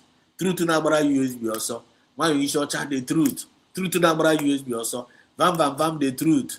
10 fingers and 10 fingers. 10 fingers and 10 toes. And about USB also. Truth. The material is saying the truth. And about USB. Tell the truth today. Truth outside the USB. Truth outside the USB. Check up now. When you're going to deceive over. You get go against Zoku first. Before again, I'm going on the Zoku. Tell yourself the truth first. Before you go, the only truth to carry a go on again. Before you go in, I'm going also. You know, Biafra, and you are rejecting USB. I am self-denial. Self-destruction leads to self-denial. Self-denial leads to self-destruction. The Zoku. Funny people everywhere. Paul Achabe, for your information, that's bit of I do know. Partial truth is your greatest problem. It's so much reckon. Who if no here and there's you. Let's continue to listen. About when you buy coffee. You are capable. The moment you are exhausted with your capability, your capacity, you need to rest. Oh. You will rest so that those who will now come in with a new energy to push the movement, to contribute their own quota, will now step in. Well, okay, for every bit of the world, this guy in the same bar. This is what we are preaching here, all this while. You may the same thing I come back for 5 years ago. Almost nothing I come for. You may remember a movement affiliate the communities when we can have one permission to rest is allowed. Permission to rest. O take from no get on by me. I remember somehow may need some rest. May give on some holiday. Zero will make it. The guy has to be able to be a Franish, Brianish, on Ibogo. That's my point. You may feel on what is weird now one there. That guy's weekend. This weekend does not mean they give up. No. This weekend, one betano, wow, now, betano, wow, no, man. I couldn't check. He does your own weekend. Or by fire by force, one. This movement out here by fire, but even though we are not sleeping, one, but at least on board of that 1 hour this weekend. However, in this week, again, I cost to users. ị na-ezu ike gị na-aga esu imi ọ ị na-asị na izu ike gị ga-atawa winch onye ara tawakwazi ọ weziri na gị izu ike a ịbịa gị imepụ n'abalị na-aga ata winch iwe onye ara. Don't do that, man. Don't do that. Don't do that. Don't ije militant. You don't do that. Don't do that. Don't do that. Nah, me as no, don't do that. Don't do that, man. Don't do that. Don't do that. Anyone outside USB has no truth in them. Confirm, man. Confirm. Don't do that. No truth in them. Should stop passing themselves as a people of truth. If we are influence, us in the one, no one may as we talk. If anyone they are just confirming every bit of our words. Don't follow criminal. Yes, no going to the best. And after 6 months or 8 months, Bamba started preaching our message. Okay, criminal. Now the worst criminal. After a message I preached 8 months ago, can I months ago, Kavam they preach it right now.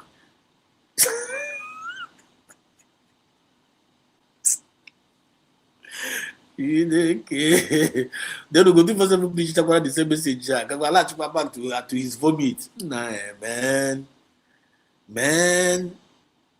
What the hell? Huh? What the? Wow. They're going to now confirm what the message you want.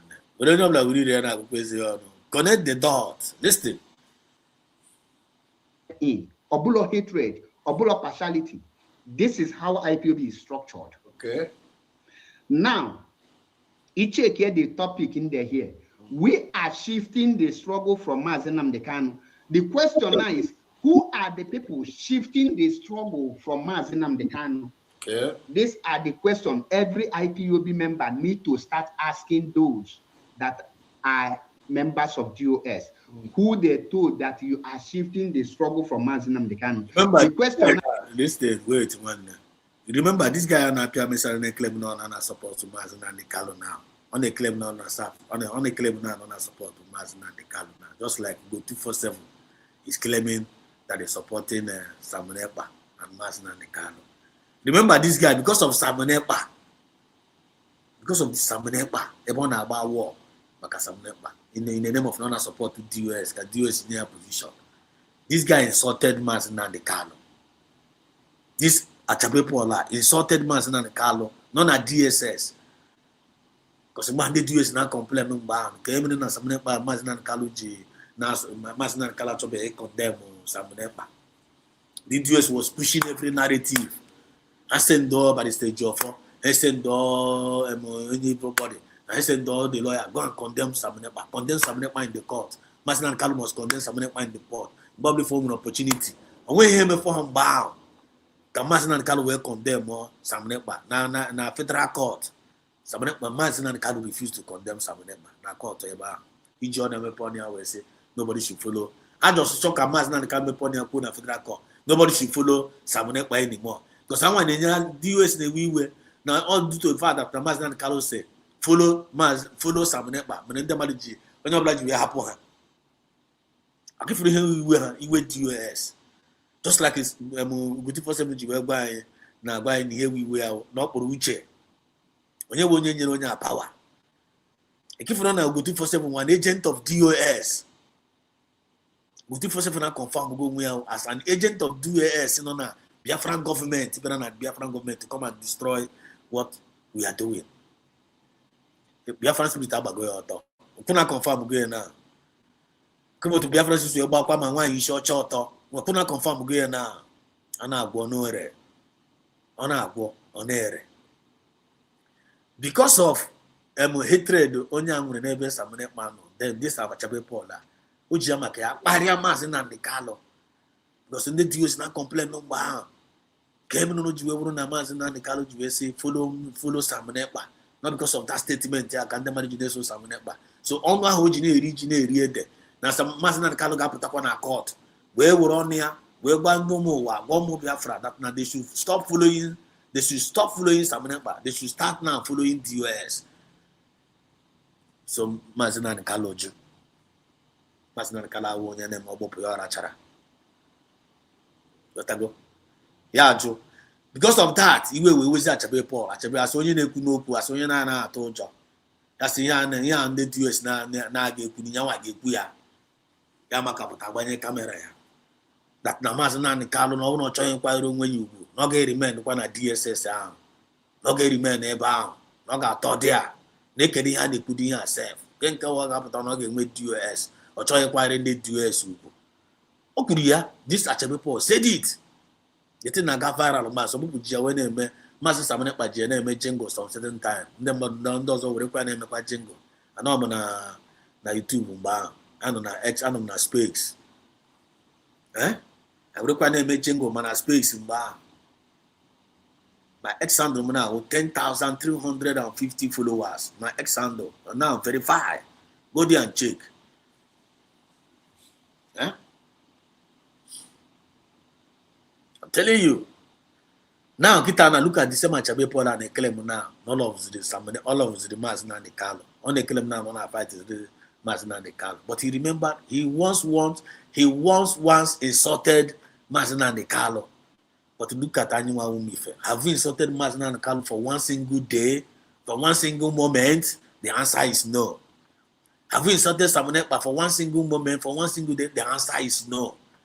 And they carefully they show that truth to her. And they carefully they follow that light out. Just like the three wise men, they show that rising star, like the star. Ezokuna they consistent. Ezokuna they shift. Yama won't Ezoko shift go many times. But I think I late you. Somebody like this Achabe Paula on the King Messi. I got him now this movement and when they get escape, I'm not going to no when they get Messi, no when that Gabara, when they get more obtained Messi, no when they not get more obtained Messi. This Achabe Paula is a candidate of obtainable Messi. Oh no, this smart enough. Oh no, this smart enough. I just want one testimony to share. I don't know here. One testimony to share. When I wanted to travel. We wanted to go fit in Mama Kogo before. Switzerland. Switzerland was my first dream country. Actually, I didn't plan to travel. At the okay, in Nigeria, I drew myself contented. Now, but room was go to flow as only buka from buka me room my flower. Me room talking. Me mo talk is book. There is but okay. Contented. O kwana just my own mother did okay. Because I want you to add my dream. And I'm like it till mother. I'm like in a dream. You have long with a juma for. And I'm a teary mother. But I can't realize never in a teary man. Well. Any smart in a teary man. Maybe I got one of my destiny. Church in Kamuan, I did Chasimana Machana, Maybo, and I said, why you be born? So, all one of those things are no problem. So, Bahabra go me, Guan Wayo, the agent time, Guan Wayo Macanya, Switzerland. Now, one, I have to, now, one, him and only with the amount in my own you, and I'm like you, and I like your blame neighbor, and I like your blame for me, Tiakona Gaga, and I be believing on Gaga. I don't know I'm getting your life in Tira, I'm going to make sure I'm getting Shintia. I know they give up. That's one of the spirit I possess, by the special grace of God, and to God be all the glory. So I didn't know. I'm not get rejected. I get rejected in Switzerland embassy. After I said I'm done, I'm a man that get through. All my hope was not the thing. Even Bassy and I got to see. Now Monday night I get collect our visa before I move. In Ghana Sunday I got your testimony.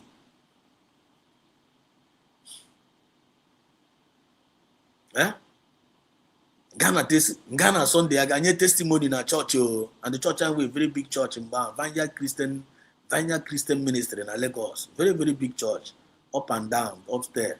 It was 5,000 capacity. I got testimony. sita nwanne na mụ ha na-efekwa aka na ana m aga ana m eme travel ji weva zaga ekpere a na-aga na visa tomorrow anyị awụwago nna nwanne chọọchị gbabie abụọ ịghọtago agbasa chọọchị ndị mmadụ na-ana m nọmba ara mụ ha na-enye nọmba na-eselebreti nchekwa na m efeela aka eruzie na bọndị ya sef gazie na embasi ka ganarazie 15 of us okay 10 ka agazie ganarazie ndị 10 asị na na-aga dị ya for student ama emechago everything under student way eruzie ebe a na nwanne ndị Finland ndị embasi ahụ eji chaji anyị ruo ebe asị anyị na nwanne ka ya na-agara asị na aga for student lelecha ihe niile na ma dọkụmentị gboti asị na ha ga-enye anyị visa na anyị na-aga dị afa na asylum. That was the first time na English ahụ asylum. Ama m ihe the meaning of asylum mgbe ahụ asylum. Ana m echefu English echefu emechara nga US asị na ọ dị na-agba ọsọ ndụ nwa na-asị onye ọcha asị what do you say what do you say bụ ihe nụrụ next ịma ha na-ekwekwu 2 times ihe nụrụ next na nwa na ara agba mụ a na-ekwukarị ekwu ndị sekuriti na-asị na ga-asa ya na shift onye ọzọ nọ m n'azụ orezi nchekwa na ọ bụ egwuregwu ya bụ na erijeti gode nna ara agba m ọ dị m ka ọwụ na nwanne ahụ mkpọnwụọ isi nwanne ka ebe ọzọ m ga-ebido na erene mma moto mee niile ya nye testimoni ana m efe aka ka otu ga-esi wee nyecha testimoni achọ gakwa dị chọọchị aga esi ala nwanne na agara ozigbo ekwe ezigbo ara agba m isi ebe a wee gee nsa si na Lagos oshifto gazi Owerri chọrọkwazi onye ahụ mere anyị akwa ga si ka mụ na abụ ka mara ya na ka anyị ya na-akọ dị akọ otu aka si wee gaa n'Owerri ahụ sef nwanne onye a jidekwuzie m n'ọrụ ya m na-akụrụ life testimony converting hapụzie ma business m na Lagos onye a na-ere ka o nwere car park ebe a na-eregasị moto nwegasị ya kọmputa ebe a na-eme otu aka si wee convert ya with short nika ha m iyi with ihe anyị efu m iyi ma nwanne m hapụrụ ma junior brother cousin m hapụrụ na Lagos otu aka si wee nọ ebe a dịga akụchie m ji 6 months na-enyere ya na-enyeziri ya moto ya sị ka adị moto ma ọ nwee ego mgbaziri ya ọ ji ga bute moto na Kotonu anọmasịkwa wenye aka krọs ọrụ ya dị moto ahụ krọs otu moto ego m nọkwa dị ya sị m chere ka ere dị moto na ọ ga-enye m ego m ka m were bidokwa n'ụwa n'isi ụtakasị wee jide ebe a kọmvatize m nwozie nwa abụọ ya na Owerri dị a akụrụ gwa na onwe nji ụwa ụrọ today nwee ndidi nọ ebe a na-eto nọ mgbe na enter dị yourself nwanne mbidotu ndịkwa humble na-asa abụkwa ya na-eme everything ebe aka na wee lee na otu sapị obere kọmputa mụta ya were eme ụtọ nwee ndidi mfọm na ebe a na ndị niile na-abata ebe a kọstọma ahụ ha niile like-chazie m the man mee m manager na-achụzi m forget Lagos na mda na msa nwanne kezi maka my traveling n'obi mụ na obodo oyibo oribo nwe ihe na-atọ m na-anụ nye m ego m ka m gaa chọwakwa another way I need my money at least all of nyere m ka m gaa chọwakwa na enyego m testimony ana mụ ha ga m ga-eme that travel ahụ obi m anọzi na Nigeria dịkasị m oke na nwe ndidi but during that process ahụ otu anyị fụ na ebe ahụ ndị mmadụ love me everybody onye mbara na-abata ebe ha niile na-amụ eziokwu na-agwa ha eziokwu ha niile believe the man trusted me everything na-aga the man achọghị ka m gwazie awa because of na enwere m favor o kwesịghị ka m gwazie mgbe immediately ya mebegharị moto m si ya nwanne erego na moto a ka m gwa ya sị m mba na biko na m nwere n'ego a ka m nọ na-arụzi m biko ọ dịzị kasị bụ ka ebe onye a nọ na-arụ Jacob mgbe Jacob si na ọ chọrọ ịwa the man si ya Laban si ya awakwana ọ ihe mekwara mụ a m sa nwanne mụ a ga-awa na ya hapụrụ my junior brother dị ya ana mụ ama otu siwe nọrọ yotago na m ga-awa ya sị m oke nsogbu adọrọ he celebrated me nwa kazie Lagos bidokwazi ụwa n'isi ka m chọrọ eziwakwa ego m ga-eji eme travel and m ka m achọ m ịwa by any means any country achọghị m ịma njọs ka m wa ana m na-agazi chọọchị anyị nyere testimony ahụ nye gazi m ebe ahụ nke anyị m ga-eji wee gaa dị ya nọgide nwa ga asị m na nwanne Singapore n'ọkwa Singapore nwanne Singapore ahụ no without no visa Singapore nwere visa free from Nigeria yotago n'ọkwa Singapore way yotago nsi mean just about before ka aga buzo wete na m ga-agba ticket and they give me enough money with the faith I was able to raise ticket money. Then PTA more again. I said no, ego leke jaba Singapore ba. I said no $2,000. $2,000. Get the of the latest money. Now only you I got to get back. One him yem register and pity $400. Macon gure cow be gure $400. You shoot. But I can make better banga to make better okay, but I'm gonna choosing. I'm gonna make better banga redeem camp back where 6 days. But check better. Teaching a cannot go come to a go on because of Abraham. He gave me half. Actually, me travel and be married. Other 10 people are from any give each other up. A lot of them give up. One I refuse to give up. Takas we gas mo na one go na one aga $400. But the men the son then one pass up body tremo. That's no way to me travel no here. No go at there. Now we even no BJ me travel is amam no de come see come when garagata carry the man something. You go. Now one say onye pon we ga am say one no we koro this man. That's mumba. Someone dey go gwa mezioko. Don't play with me. Don't me only garaga koro this man my na one man I go issue. That's mumba mo ko yon koro ha, mo ko yon koro. Mo ko yon koro. Otakas we pota. That's not go with the person. Mr. Yes, just kneel down. I want to pray for you. That's him now when I travel from Naga. Nambiko na nam very smart. I'm very smart na not entering. Now when I'm mother smart, now you do at him back. I'm very smart. I'm on that word. I have me mantina near. Mbia mara gune bantina near na hakatrom. I'm a sensitive with words. I pick that word, bam, yeah, by you that word down here.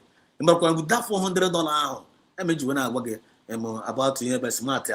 No man that got all when I did such a very smart. Okay, this save. All when other smart now. Because move for any had this advice. They know they pick that advice. I get was an illegal no would come on now. You wasted or sapano. When you got him, will toss a rate. They will first of all rate you. You can on you. You can profile go. I'm not letting watch go. Who are you?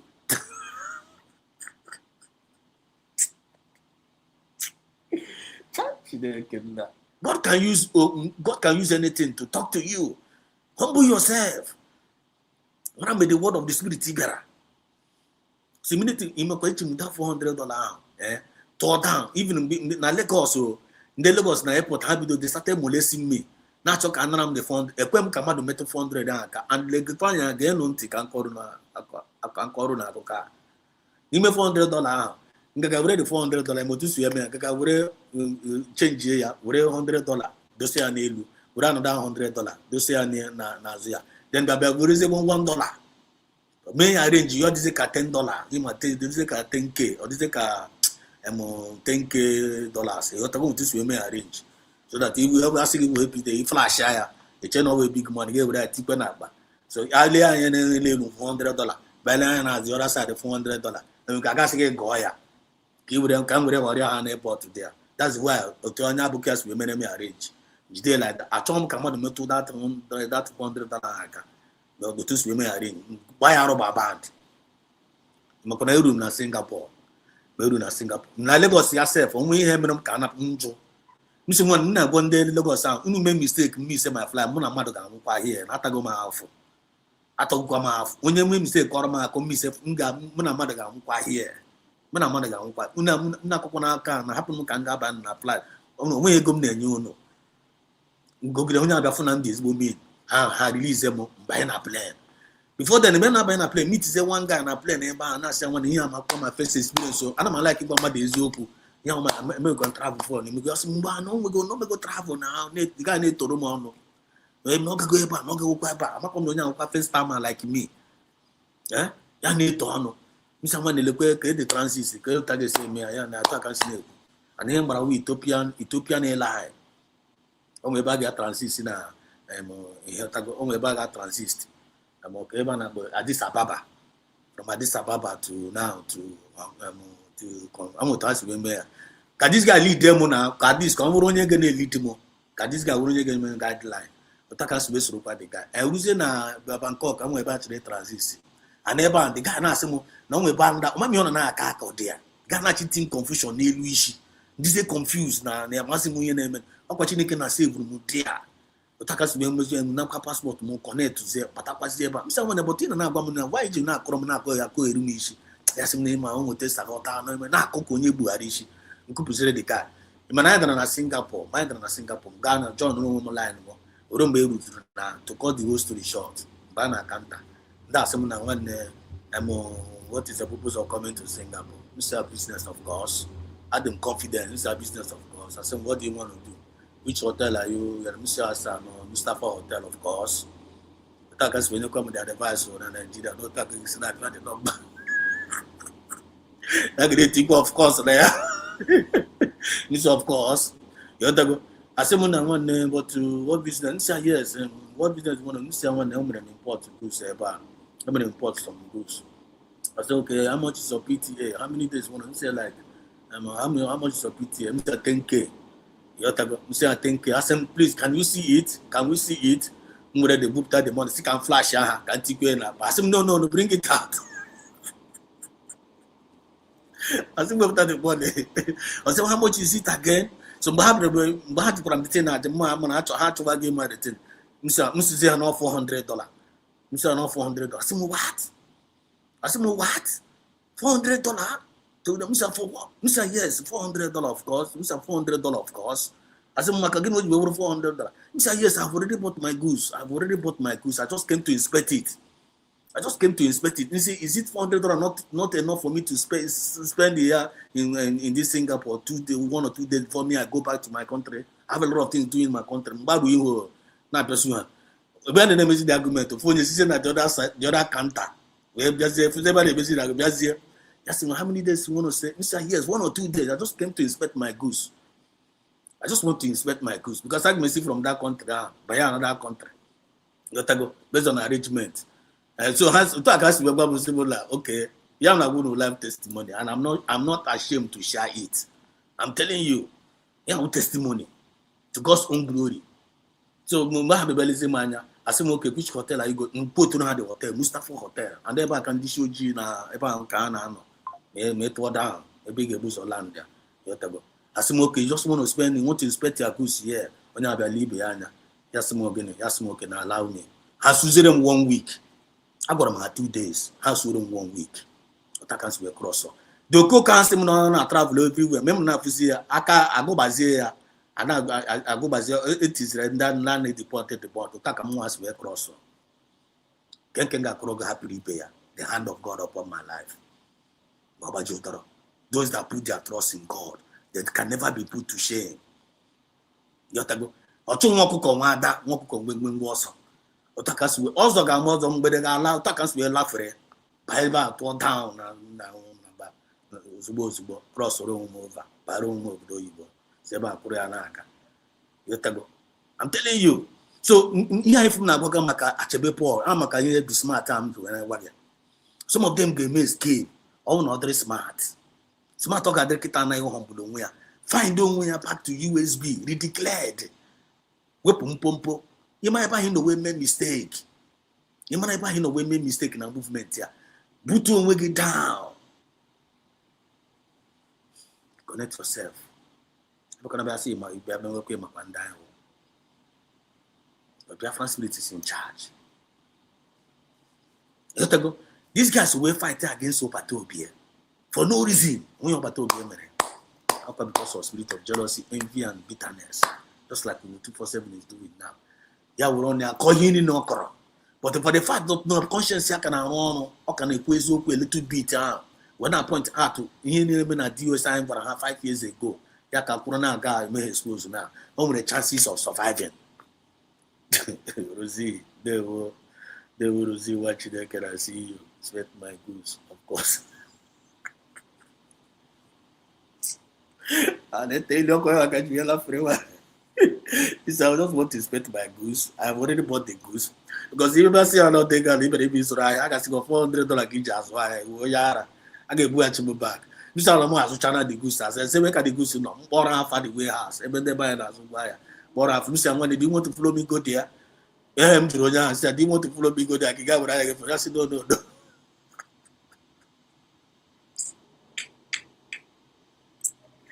I said, what kind of goose do you say? Spare part, of course. Spare part of sports. But I can't live with you, of course.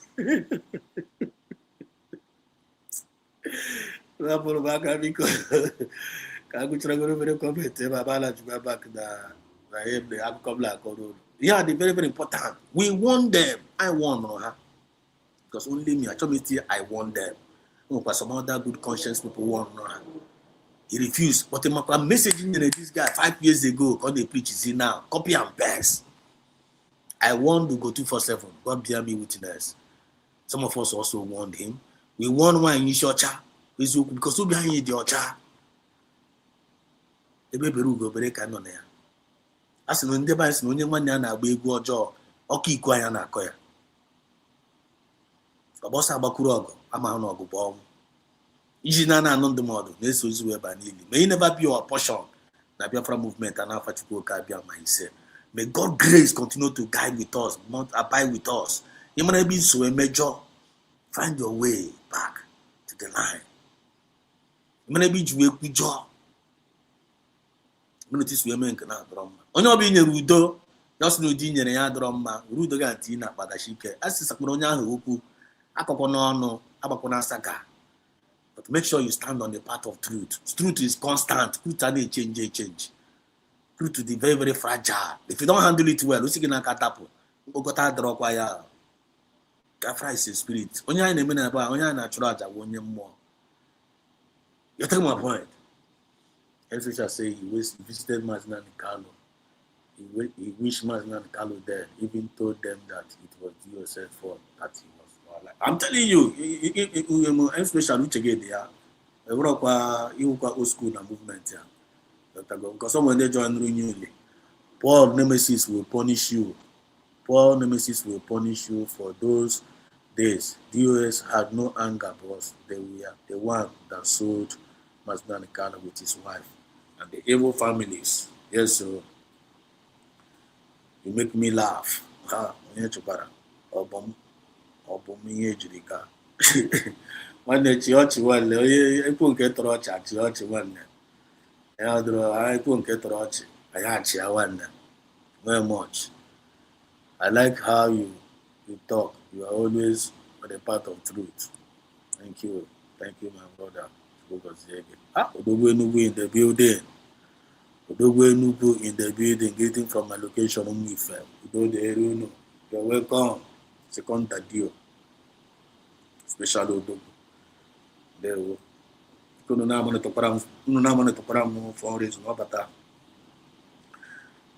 I connect to and I got for reason na bele got to down there na bele got to down there the corner no kwa no passive akapaka show equal up one way or the other at the one page yellow kwa Jehovah anya yotago Mazi Sidos, good evening. You get the sound up, you get the anointing voice. Get it up in the building, also you get it up where you get it to down. We can anoint it. There will get it this way with your soul. Every corner can you right. Rosie, there will River Goddess, Adamo, you're welcome. Shabbat Shalom. Adamo Achibono, we are not. It's better to my goods, of course.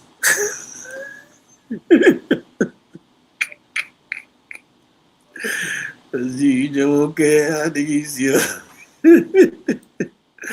One leg or a come and take a corona about themselves. So, why I got able to that based on time and chances, care I'm on a whoop tapware.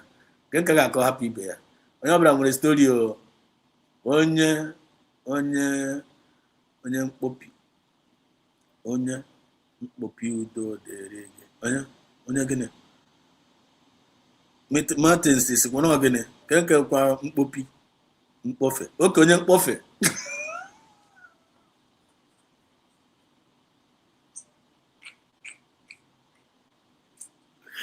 Mazi trufe uche gị dịrị kwa mgbe ka mara ma ịkọkwara bọọlụ ya keke kwa onye mkpofe kwa onye mkpofe onye mkpofe eziokwu ka na-abụghị ebe ọgwụkwa ihe ahụrụkwa mkpofe o.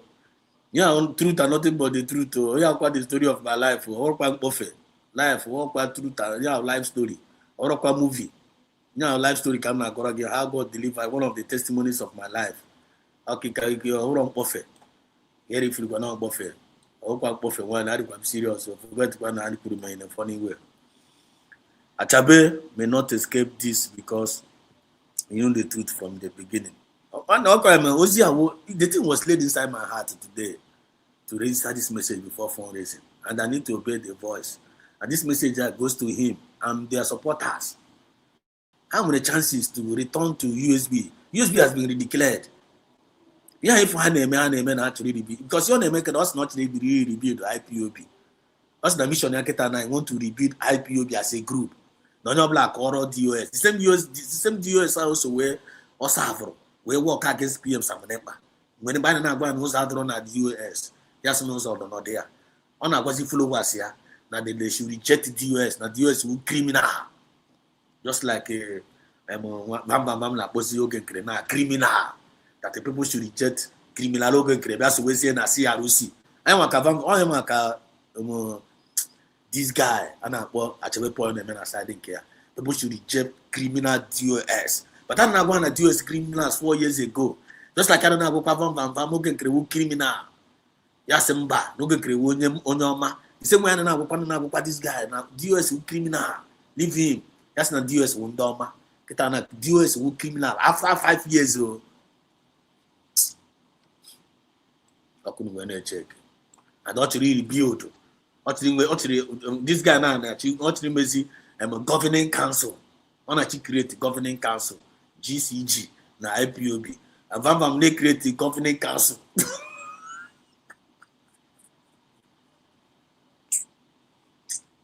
Whereas I don't know government already. Then in another USB, honey nebundo wama. Then in another USB, honey nebundo wama. Then in another USB, honey nebundo wama. Ndowama. Everyone come out on a USB, no matter what. On a demma, on a jonjo, which is in a USB. Or the katan, okay, or Ogamwamba. USB mama, or mana monage. Or jonjo, or joromonage. I want the government to put Nanyarani. It is we that's going to make it beautiful. It is we, the people that's going to make it great. It is we that's going to make it shine. Because this is a USB are poor. Do you have any other better choice? After the declaration, you don't have any other choice. Ahead, Kainaga. You're no more going backward. You're not going backward to any nonsense. We're moving forward to our destination, final destination, to rebuild our land. Greetings to you, all my genuine. Achebe Paul may not escape this because he knew the truth from the beginning, but has never been stable with the truth that he knew. Yeah, you're right, in special. You're right, Muhammad may register good message here. 100% right, in special. That's what I'm talking about. 100% concur with you. All my the truth, but I'm not stable with the truth.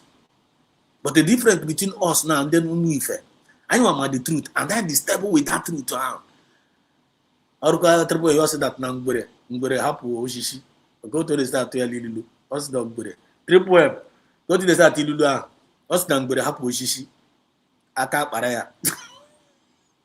I am happy with that truth. Aka Paraya. I might actually happy with that truth. I might wait to say truth. I know guide there with jealousy. Because it's so good. You shall know the truth and the truth will set you free. We don't play with the truth. And never be find for injustice, I'm a fighter against it. Because injustice to one is injustice to all.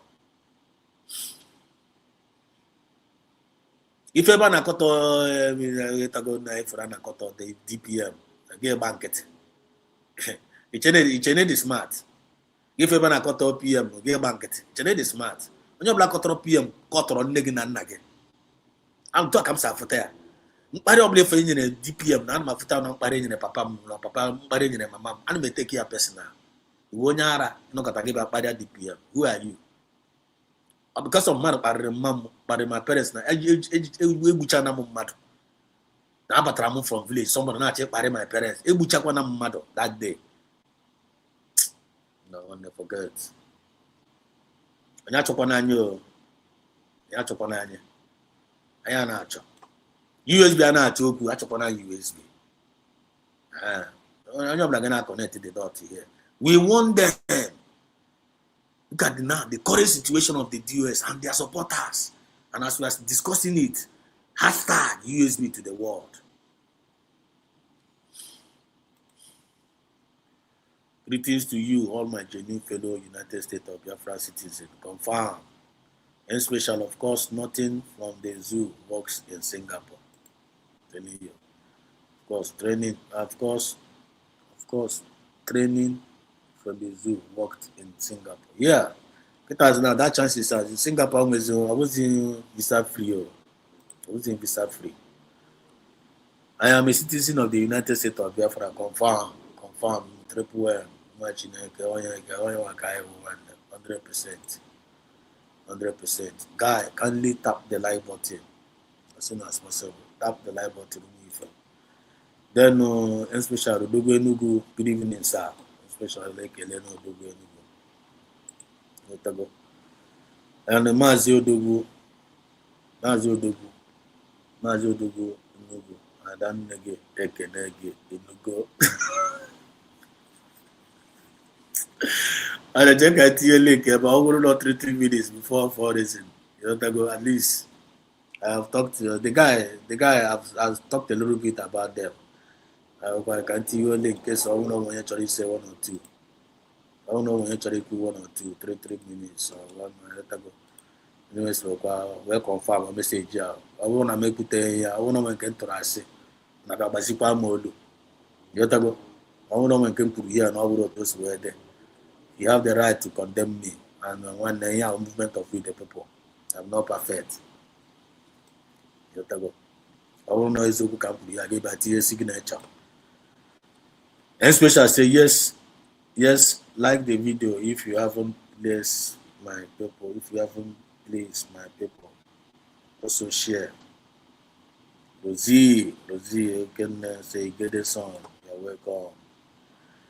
Get a song, you're welcome. Also going to go down. Diva goddess to go down. Great people have to go down.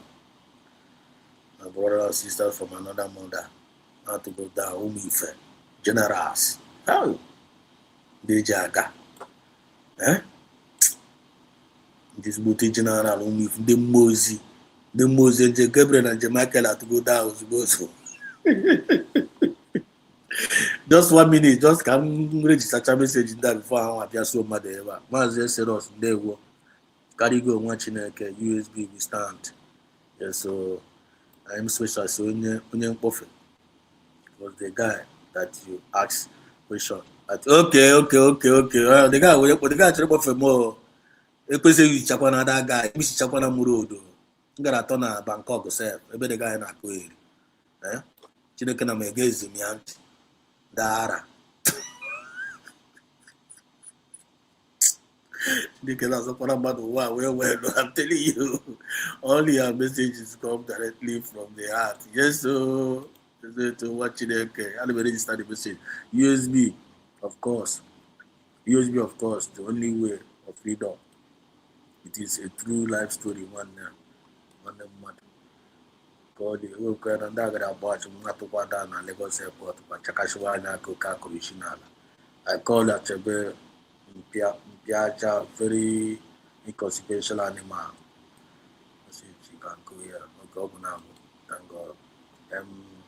Good evening, Master Sedos. I see you. Chukwugoziege. Triple M, my personal person. They were special. They were. Kawopu achabe Paula Kumi Fekuoku. Kafos away Kuoku. Legend that to put her down. Not only no here now. Adobe, Chineke, Rumujuju. Wait, can't put attaching 1 by 1. The first person who Prince Godwin Eze, aka Udogwenu Gikucha get pass the mic to River Goddess. River Goddess Gucha 3 minutes, get pass the mic to Adobe. Adobe Gucha get pass the mic to Legend because no black picture over. You have to go, no black controller anointing here. Because of fundraising, I'm about to Biko mere medire ka m kọọ mụọ ị na-anọ m n'ọrụ biko River Goddess, the mic is yours. ekele m onye nta Amaka mere everybody. Maazị Exodus Chukwugozie, what caught me is the story you told about your journey. You understand? Oh, of course, no, of course, no, caught me in between the two. And I know what. Oh, case the web by the say, guess boy, I guess what you trying not. Yeah, papa, I draw this, of course. Yeah, I do. So, all I have instruction. When you are giving instruction, do it exactly. That's why you may say that, of course. I want to inspect my goods, of course.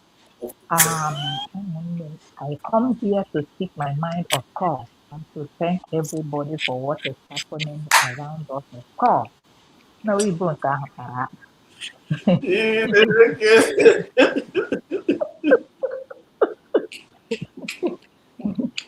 Ngasị na o nwere ihe m mụtara, amụtara m ihe. Onye ọbụla nwere experience. And of course, ahụ bụrụ a word that saw you through. Ịghọtago? It's a reading word. Um, Thank you. Onye ọbụla asị, do not despise the little day of your beginning. And when you make some mistake or some disappointment, turns out to be an appointment. And when we share our little story, it helps people get more stronger. You understand? So, ngwa gị na ife a ime ifuru now that it didn't touch me, it touched me in a different way. You understand? Sure. Though there is humor in it, but I learned something in it. That is instruction. Any instruction, may ya say to everybody. And that obedience was what landed you to the promised land where you are. Thank you very much. Thank Then you so again, here Asebe, we know Asebe right from time. N'ife na-akpọ Asebe, aka ụkpọ mkpi. N'ife na-akpọ aka ụkpọ, aka ụkpọ mkpi. Ị mara ife a na-akpọ aka ụkpọ mkpi? Aka ụkpọ No. mkpi bụ, okay, let me tell you, then gbatazie gị unu mezie Asebe examine. Aka ụkpọ mkpi wụ amụọ ya with ụmụnne ya ndị ọzọ. Every year otu ahụ ọha ka ọha. Ọ dị eto Chai. eto, ọ dị n'ọnwa kpụrụ m. You understand? A na-agwa gị na ewu eruo na 2 years and ahụ esike ike dịkpọchịrịrị gị n'ezi Chai. ọyọlọgọdọ ọka na ngada nya nyọnọngọdị ya abụrụ nya ọ dịka nke mmadụ ewu na-atọ ya maka ya then ị na-emezi ihe padị the same ọ wụrụ na ị akụ okpo mkpi aja ala ọkwa ịsị na ma ọ na-eghe ma ọ na-eghe kpa livestock so wezie elu unu ji visualize it, and abịa n'akụkụ afịa na-abụ as short as it is ọfadochie ihe o riri n'akụkụ You're right. That confirm that is so cool. ike ya mkpụrụ oh that's how Asebe is in nature and gị na-ele nke ya anya ọ dị nnọọ ka mụ nke kpu ube n'ọnụ of is a very wicked human being very wicked. So, o mechago ma ha na a time like this will come, abụtarị ọgbanje ya. Ọ sọrọ Simon Ekpa bụ ihe dị ya mkpa. Ọ ya nwa bụ ihe gụrụ Simon Ekpa. Ọ ya nwa gụrụ ya. Kedu ihe ọ gụrụ ya na ma Gumi of you do. Gumi of you do. I'm a good Gumi. Ọ ya nwa gụrụ ya Gumi of Idu. Emenenu menana ekweghị ekwe. Emenana menenu ekweghị ekwe ya na metụtara. But you know my happiness and joy. Consistent is the key. They have now come to realize that thing, and it is to their shame. This Achebe gbara Maazị Nnamdi Kanu wọ si ya na ọ bụrụ na ya nwa na DOS na ọha hapụrụ ịkara Maazị Nnamdi Kanu red line. Ama m mechitere that broadcast ya. You put me here now. Okay, I just got in. No, just I come to respect my goods, of course. Fire the head batara. You understand? So I thank God for everything. Now he's now trying to, yeah, amazing, yeah, ibizizi ụzụ obedience. As in USD, Jenny Biafra, stand gallant. You people are doing exactly the commandment of the USB. We have a commandment. We have the book of the law. Obedience that take us to the land. No matter how it is this time, we are moving forward. It's a name on. Thank you, Monen, for giving me the Thank you so much. Thank you so much. Life car with direct. God bless you, River Goddess. You are awesome. People go see again. Mazi Odogwu Enugu. Mark is yours. Maazị Odogwu Enugu ekenekwe gị nna m ochie adanne gị na-ekele gị ịnụgo adanne gị na-ekele gị ịnụgo bifo ịgba m takọt na m ekenere m gị mma Ikawo, another version of Adadi Orama music. Okay, nke na adanne na-ekele gị n'ụlọ. Okay, ngwano. Mazi Odogwu ka nọ na the other room. So, sorry, onye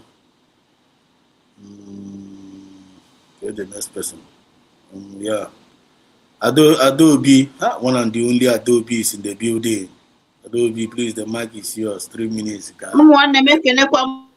Biko fundraising ebido go better ha na-eme I think Django ka aka na play ekena m onye ọbụla ụmụ nwanne m ekena gị ezigbo nwanne Maazị Exodus ekena m ụmụ nwanne m mụ na nọ na forum ekena m onye ọbụla biko ihe ji webata bụ this Achebe Paul Achebe Paul ma eziokwu beta Achebe Paul bụ onye awụwọ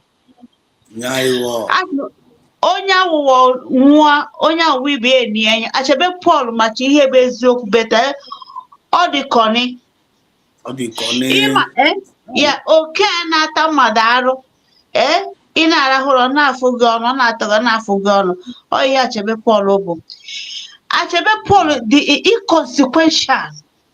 That useless and hopeless man called Achebe Paul.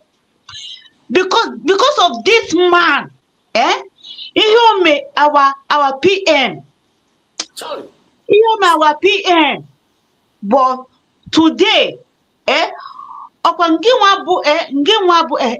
na do yodo. Come see where is here? Here we just do yodo. Better make program today. Imagine. Yeah. Isi anya abụghị ewu. Anya ụmụ Biafra abụghị ewu.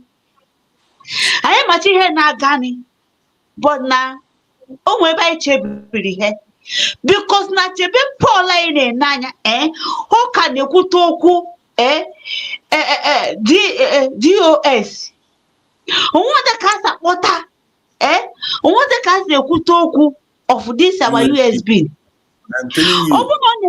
Ọ bụrụ na-eme exist ha nwa amahụ but o nwere ebe anyị chere ha bụ na ọkụfue onye ndu bụ Nnamdi Kanu pụta onye ndu Nnamdi Kanu pụta preach everybody ụmụ Biafra fụ ya n'anya anyị na-eme ka ọ pụta with our our ID card with our fundraising with everything Dr. Ngozi Orabeze and cabinet name. There's no mercy. Okay, mercy. That akaya mata. That akaga mata no way in aka government. Yes, sir. Nobody, and there's no mercy.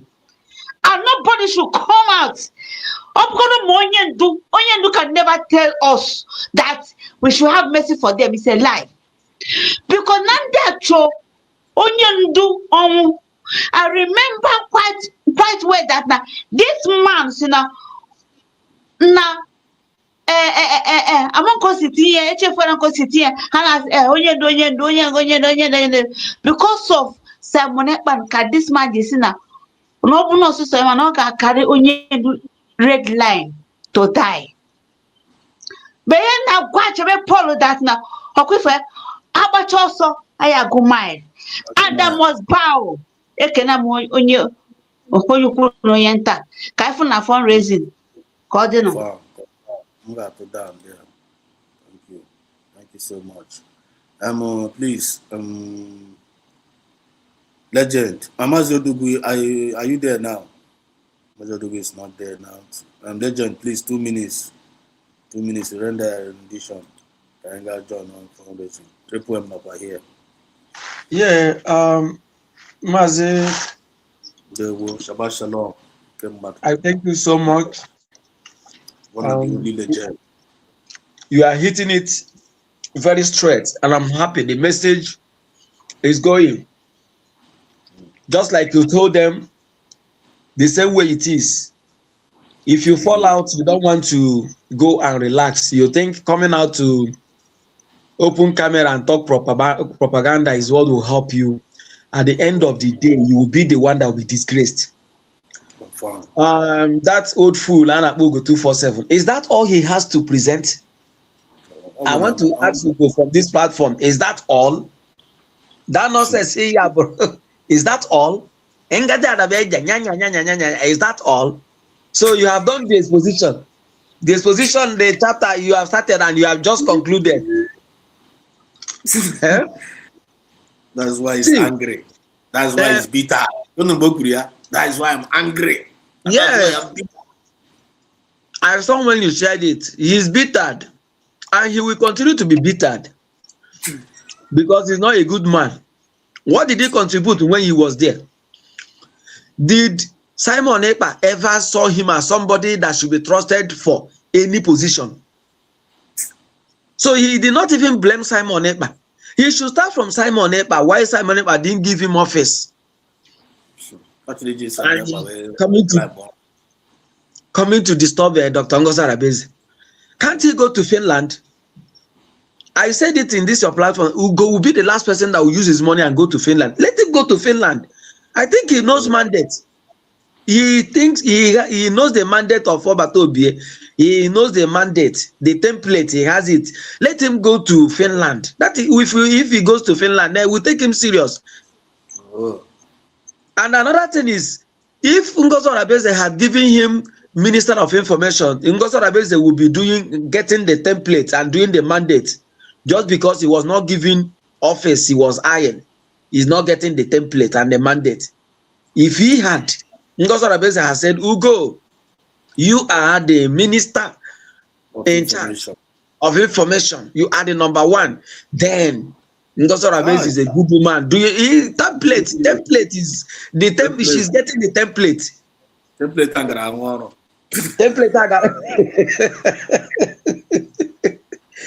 that template would have been a good one. You see, these guys took Nigerian political mentality into the system. Now let me conclude by saying this. Imagine I was discussing with somebody. I said, can you imagine Ojozo crying just because of Senate presidency? That man was not crying that Nigeria is not good. That man was not crying because bandits have taken over. That man was not crying because fuel prices have gone high and the poor is suffering. That man was not crying because there are no good roads in the east where he was coming from. The tears of Ojozo, a full man that have gone for a two-term governor and gone to Senate, his tears was that he was not given the chance to be a Senate president, and he was crying. That is the mentality. That is the kind of Ugo. He is bittered. If Ugo had been made the Minister of Information, Ugo would have been the happiest man on earth, and the template and the mandate would have been working with Ngozi Arabeze. His only anger is because maybe they saw him as not qualified, and they should have considered him. Who is he? While he was there, what did he do? What did he do? What is his impact in Spain? Now, I want to conclude by challenging Ugo. Since Ajere is now occupying the full position of Minister of Information for GGC, BRC, whatever club they are, let them give Ugo COS. Ugo should be their COS. Let them make Ugo their COS so that we know that template is working there. A group that is working with a bylaw. You are a government. Which government is working in the whole world? Which government is working with a bylaw? You don't have a law. You say the bylaw you are talking was the bylaw you made with Ogenkere. The criminal Ogenkere. That same bylaw is what you took to your BGC. And you say that is what you used to give us Biafra. Bylaw. My brother, this is very, very... But the whole thing is that your message. You see these guys, they will leave. Even those in America. When they walk on the streets of America and see Biafrans, they will be ashamed. They will hide their faces the same. Those that are in Italy, those that are in France, those that are in Europe, in all parts, who are doing this to undermine our freedom, who think because they are in Europe, that is where life ends. When God has perfected his work, they will all hide their faces in shame. Thank you very much and good night. Thank you so much, one of the only legend. God bless you. 247. You're always on point. I'm Triple M. All right. Na-atụfughị oge ama m na ije na n'ọkwa ịma atụrụ si ije n'ọkwa tupu egwu ga-agba n'ụzọ. Dịka e kwuru anyị sị na enweghị mmọchị ikwu n'abalị a, anyị sị na anyị ma asụ mgbere gbawa ọsọ hapụ okwosi aka kpara ya nwanna na nke ikpeazụ anyị mgbajọ USB nwanne ke ihe sikwana m jidonu na awarida Maazị Nnamdi Kanu gwara ndị South East Governors unu so m hapụghị ikwukwu Biafra sọwụ restructure ele restructure unu oji ya ha asị mbagodi ma gị hapụgodo nka eleke nwatakịrị ji ihe n'aka ihe ka o ji n'aka godo inyebeghị ya ihe iji eme gbanwere gị si ya hapụ ka ahụ o ji nna ha nwekwa aka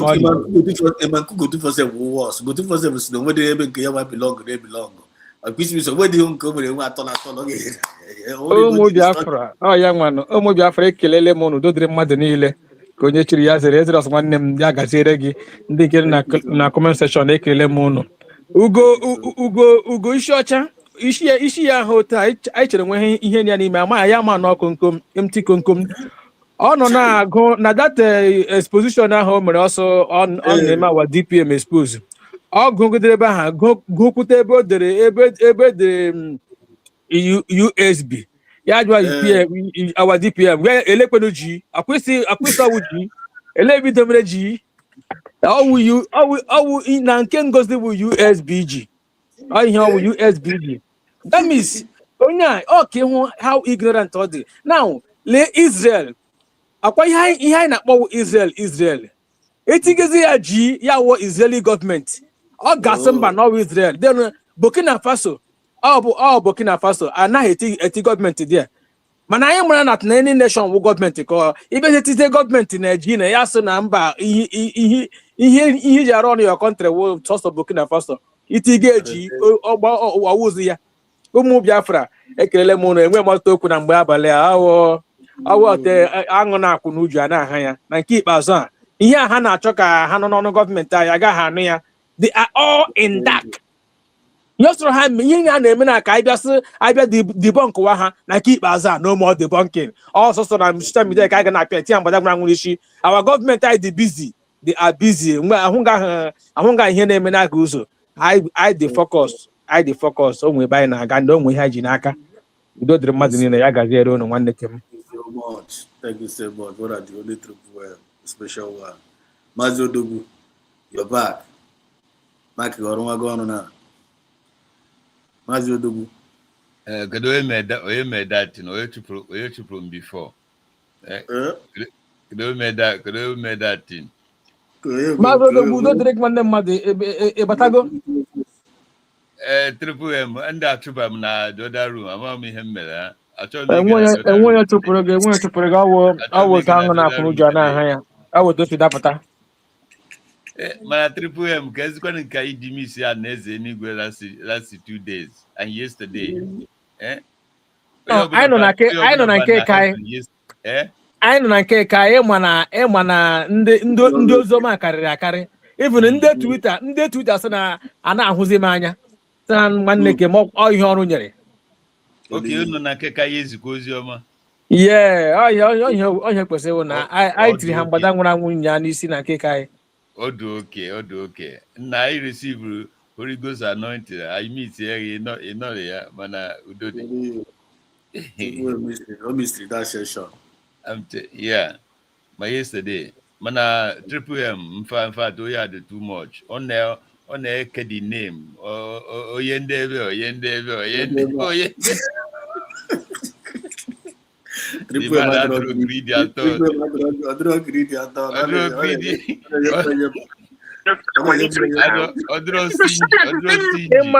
Ịma na-eke oke n'aka amụrụ onye akpọrọ ụgwọ.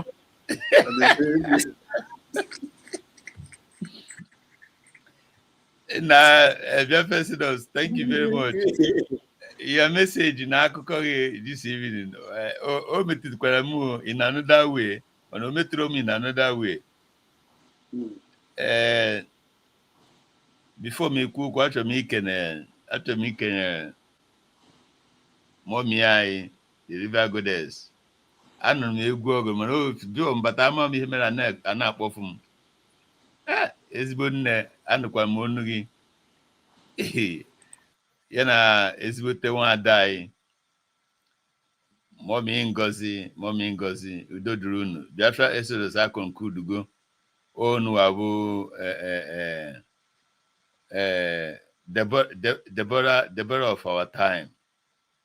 Even I am asking now look at the Deborah see herself because it felt Deborah her face. He face the type of individuals all of you are facing now. The type of nicompose, the type of mediocres.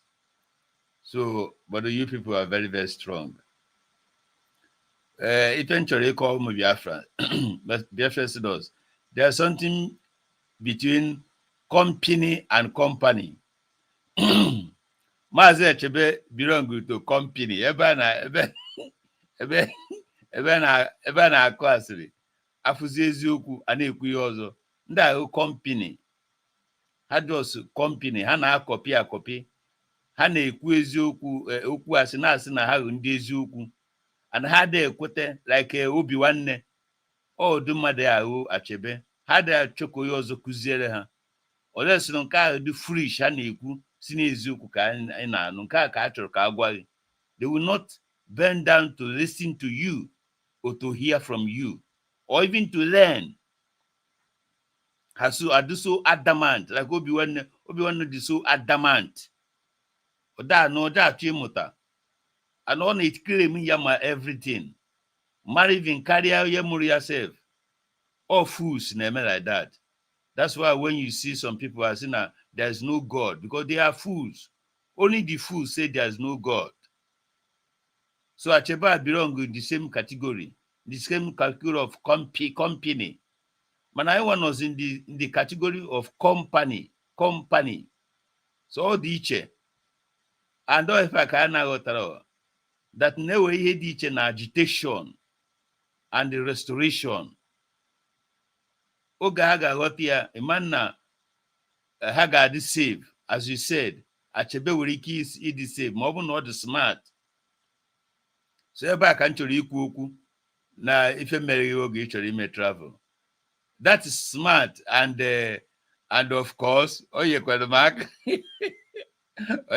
oge ịchọrọ ime travel.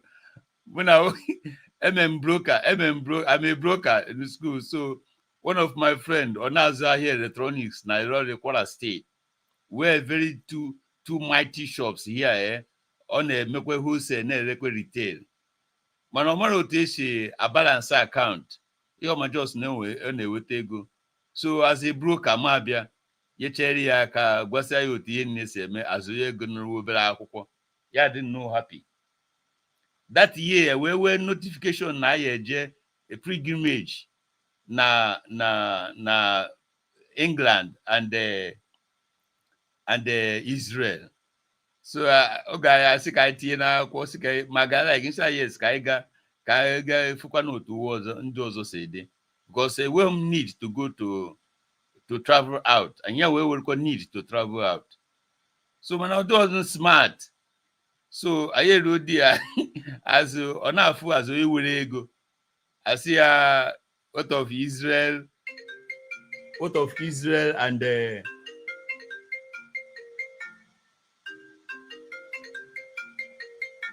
both of Israel and Britain. Or see Israel, Britain, both of them as we will go. So okay, you tell me this Britain, London, of course. It's London, of course. So I could Israel. You know, we did the passport to so you cancel. Did I have visa? More and won't see Britain, of course. Yeah, it's so visa. She didn't come on back money officer from there, but that is a church man after. It's a visa because that's Britain, of course. Yes,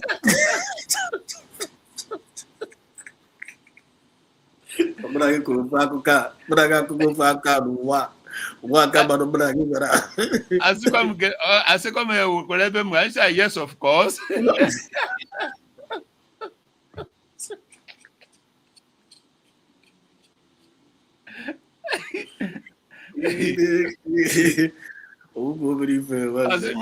Have you concluded with your BTA and your BTA and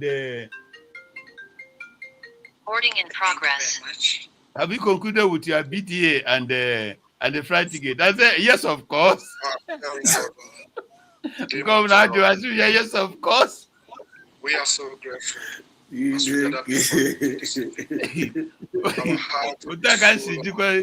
of course. And the lady smart. Away visa to go and see the Archbishop of Canterbury. That my friend with the main businessman, the man the money. He deny, yeah. All right. That made possible. So honor the good. When we listen to the word of God, when we obey the Spirit, are now connected. Thank you for your message again. We want them, the current situation of the US and their supporters. And we are sure that one is not only their situation. Their situation is that they are no more existing anymore. They are not existing. I am what their situation now. I am what their current situation now. They are not existing because the words here were booked that DOS and Hosea. You got to go. Here we put that DOS and Hosea. Because of that, there's no supporters again. So what they will understand is that what IPOB stand for is the United States of Biafra declared, and we have everything now to prove, especially our receipts. I'm happy that I'm seeing many people now saying confidently, I'm a citizen of the United States of Biafra. With confidence. So that she would draw. So thank you very much. Triple and making again. Thy own nation. We go connect all the people that are in comment section. Adobe, we appreciate you. We have had their voice. As a wine, MSK Eternal Father, founders in the Bidogo said, I be that boy get better. Okay, I'm going to see you then. Thank you so much, Triple. Thank you so much. Adobe, thank you. Thank you. Thank you.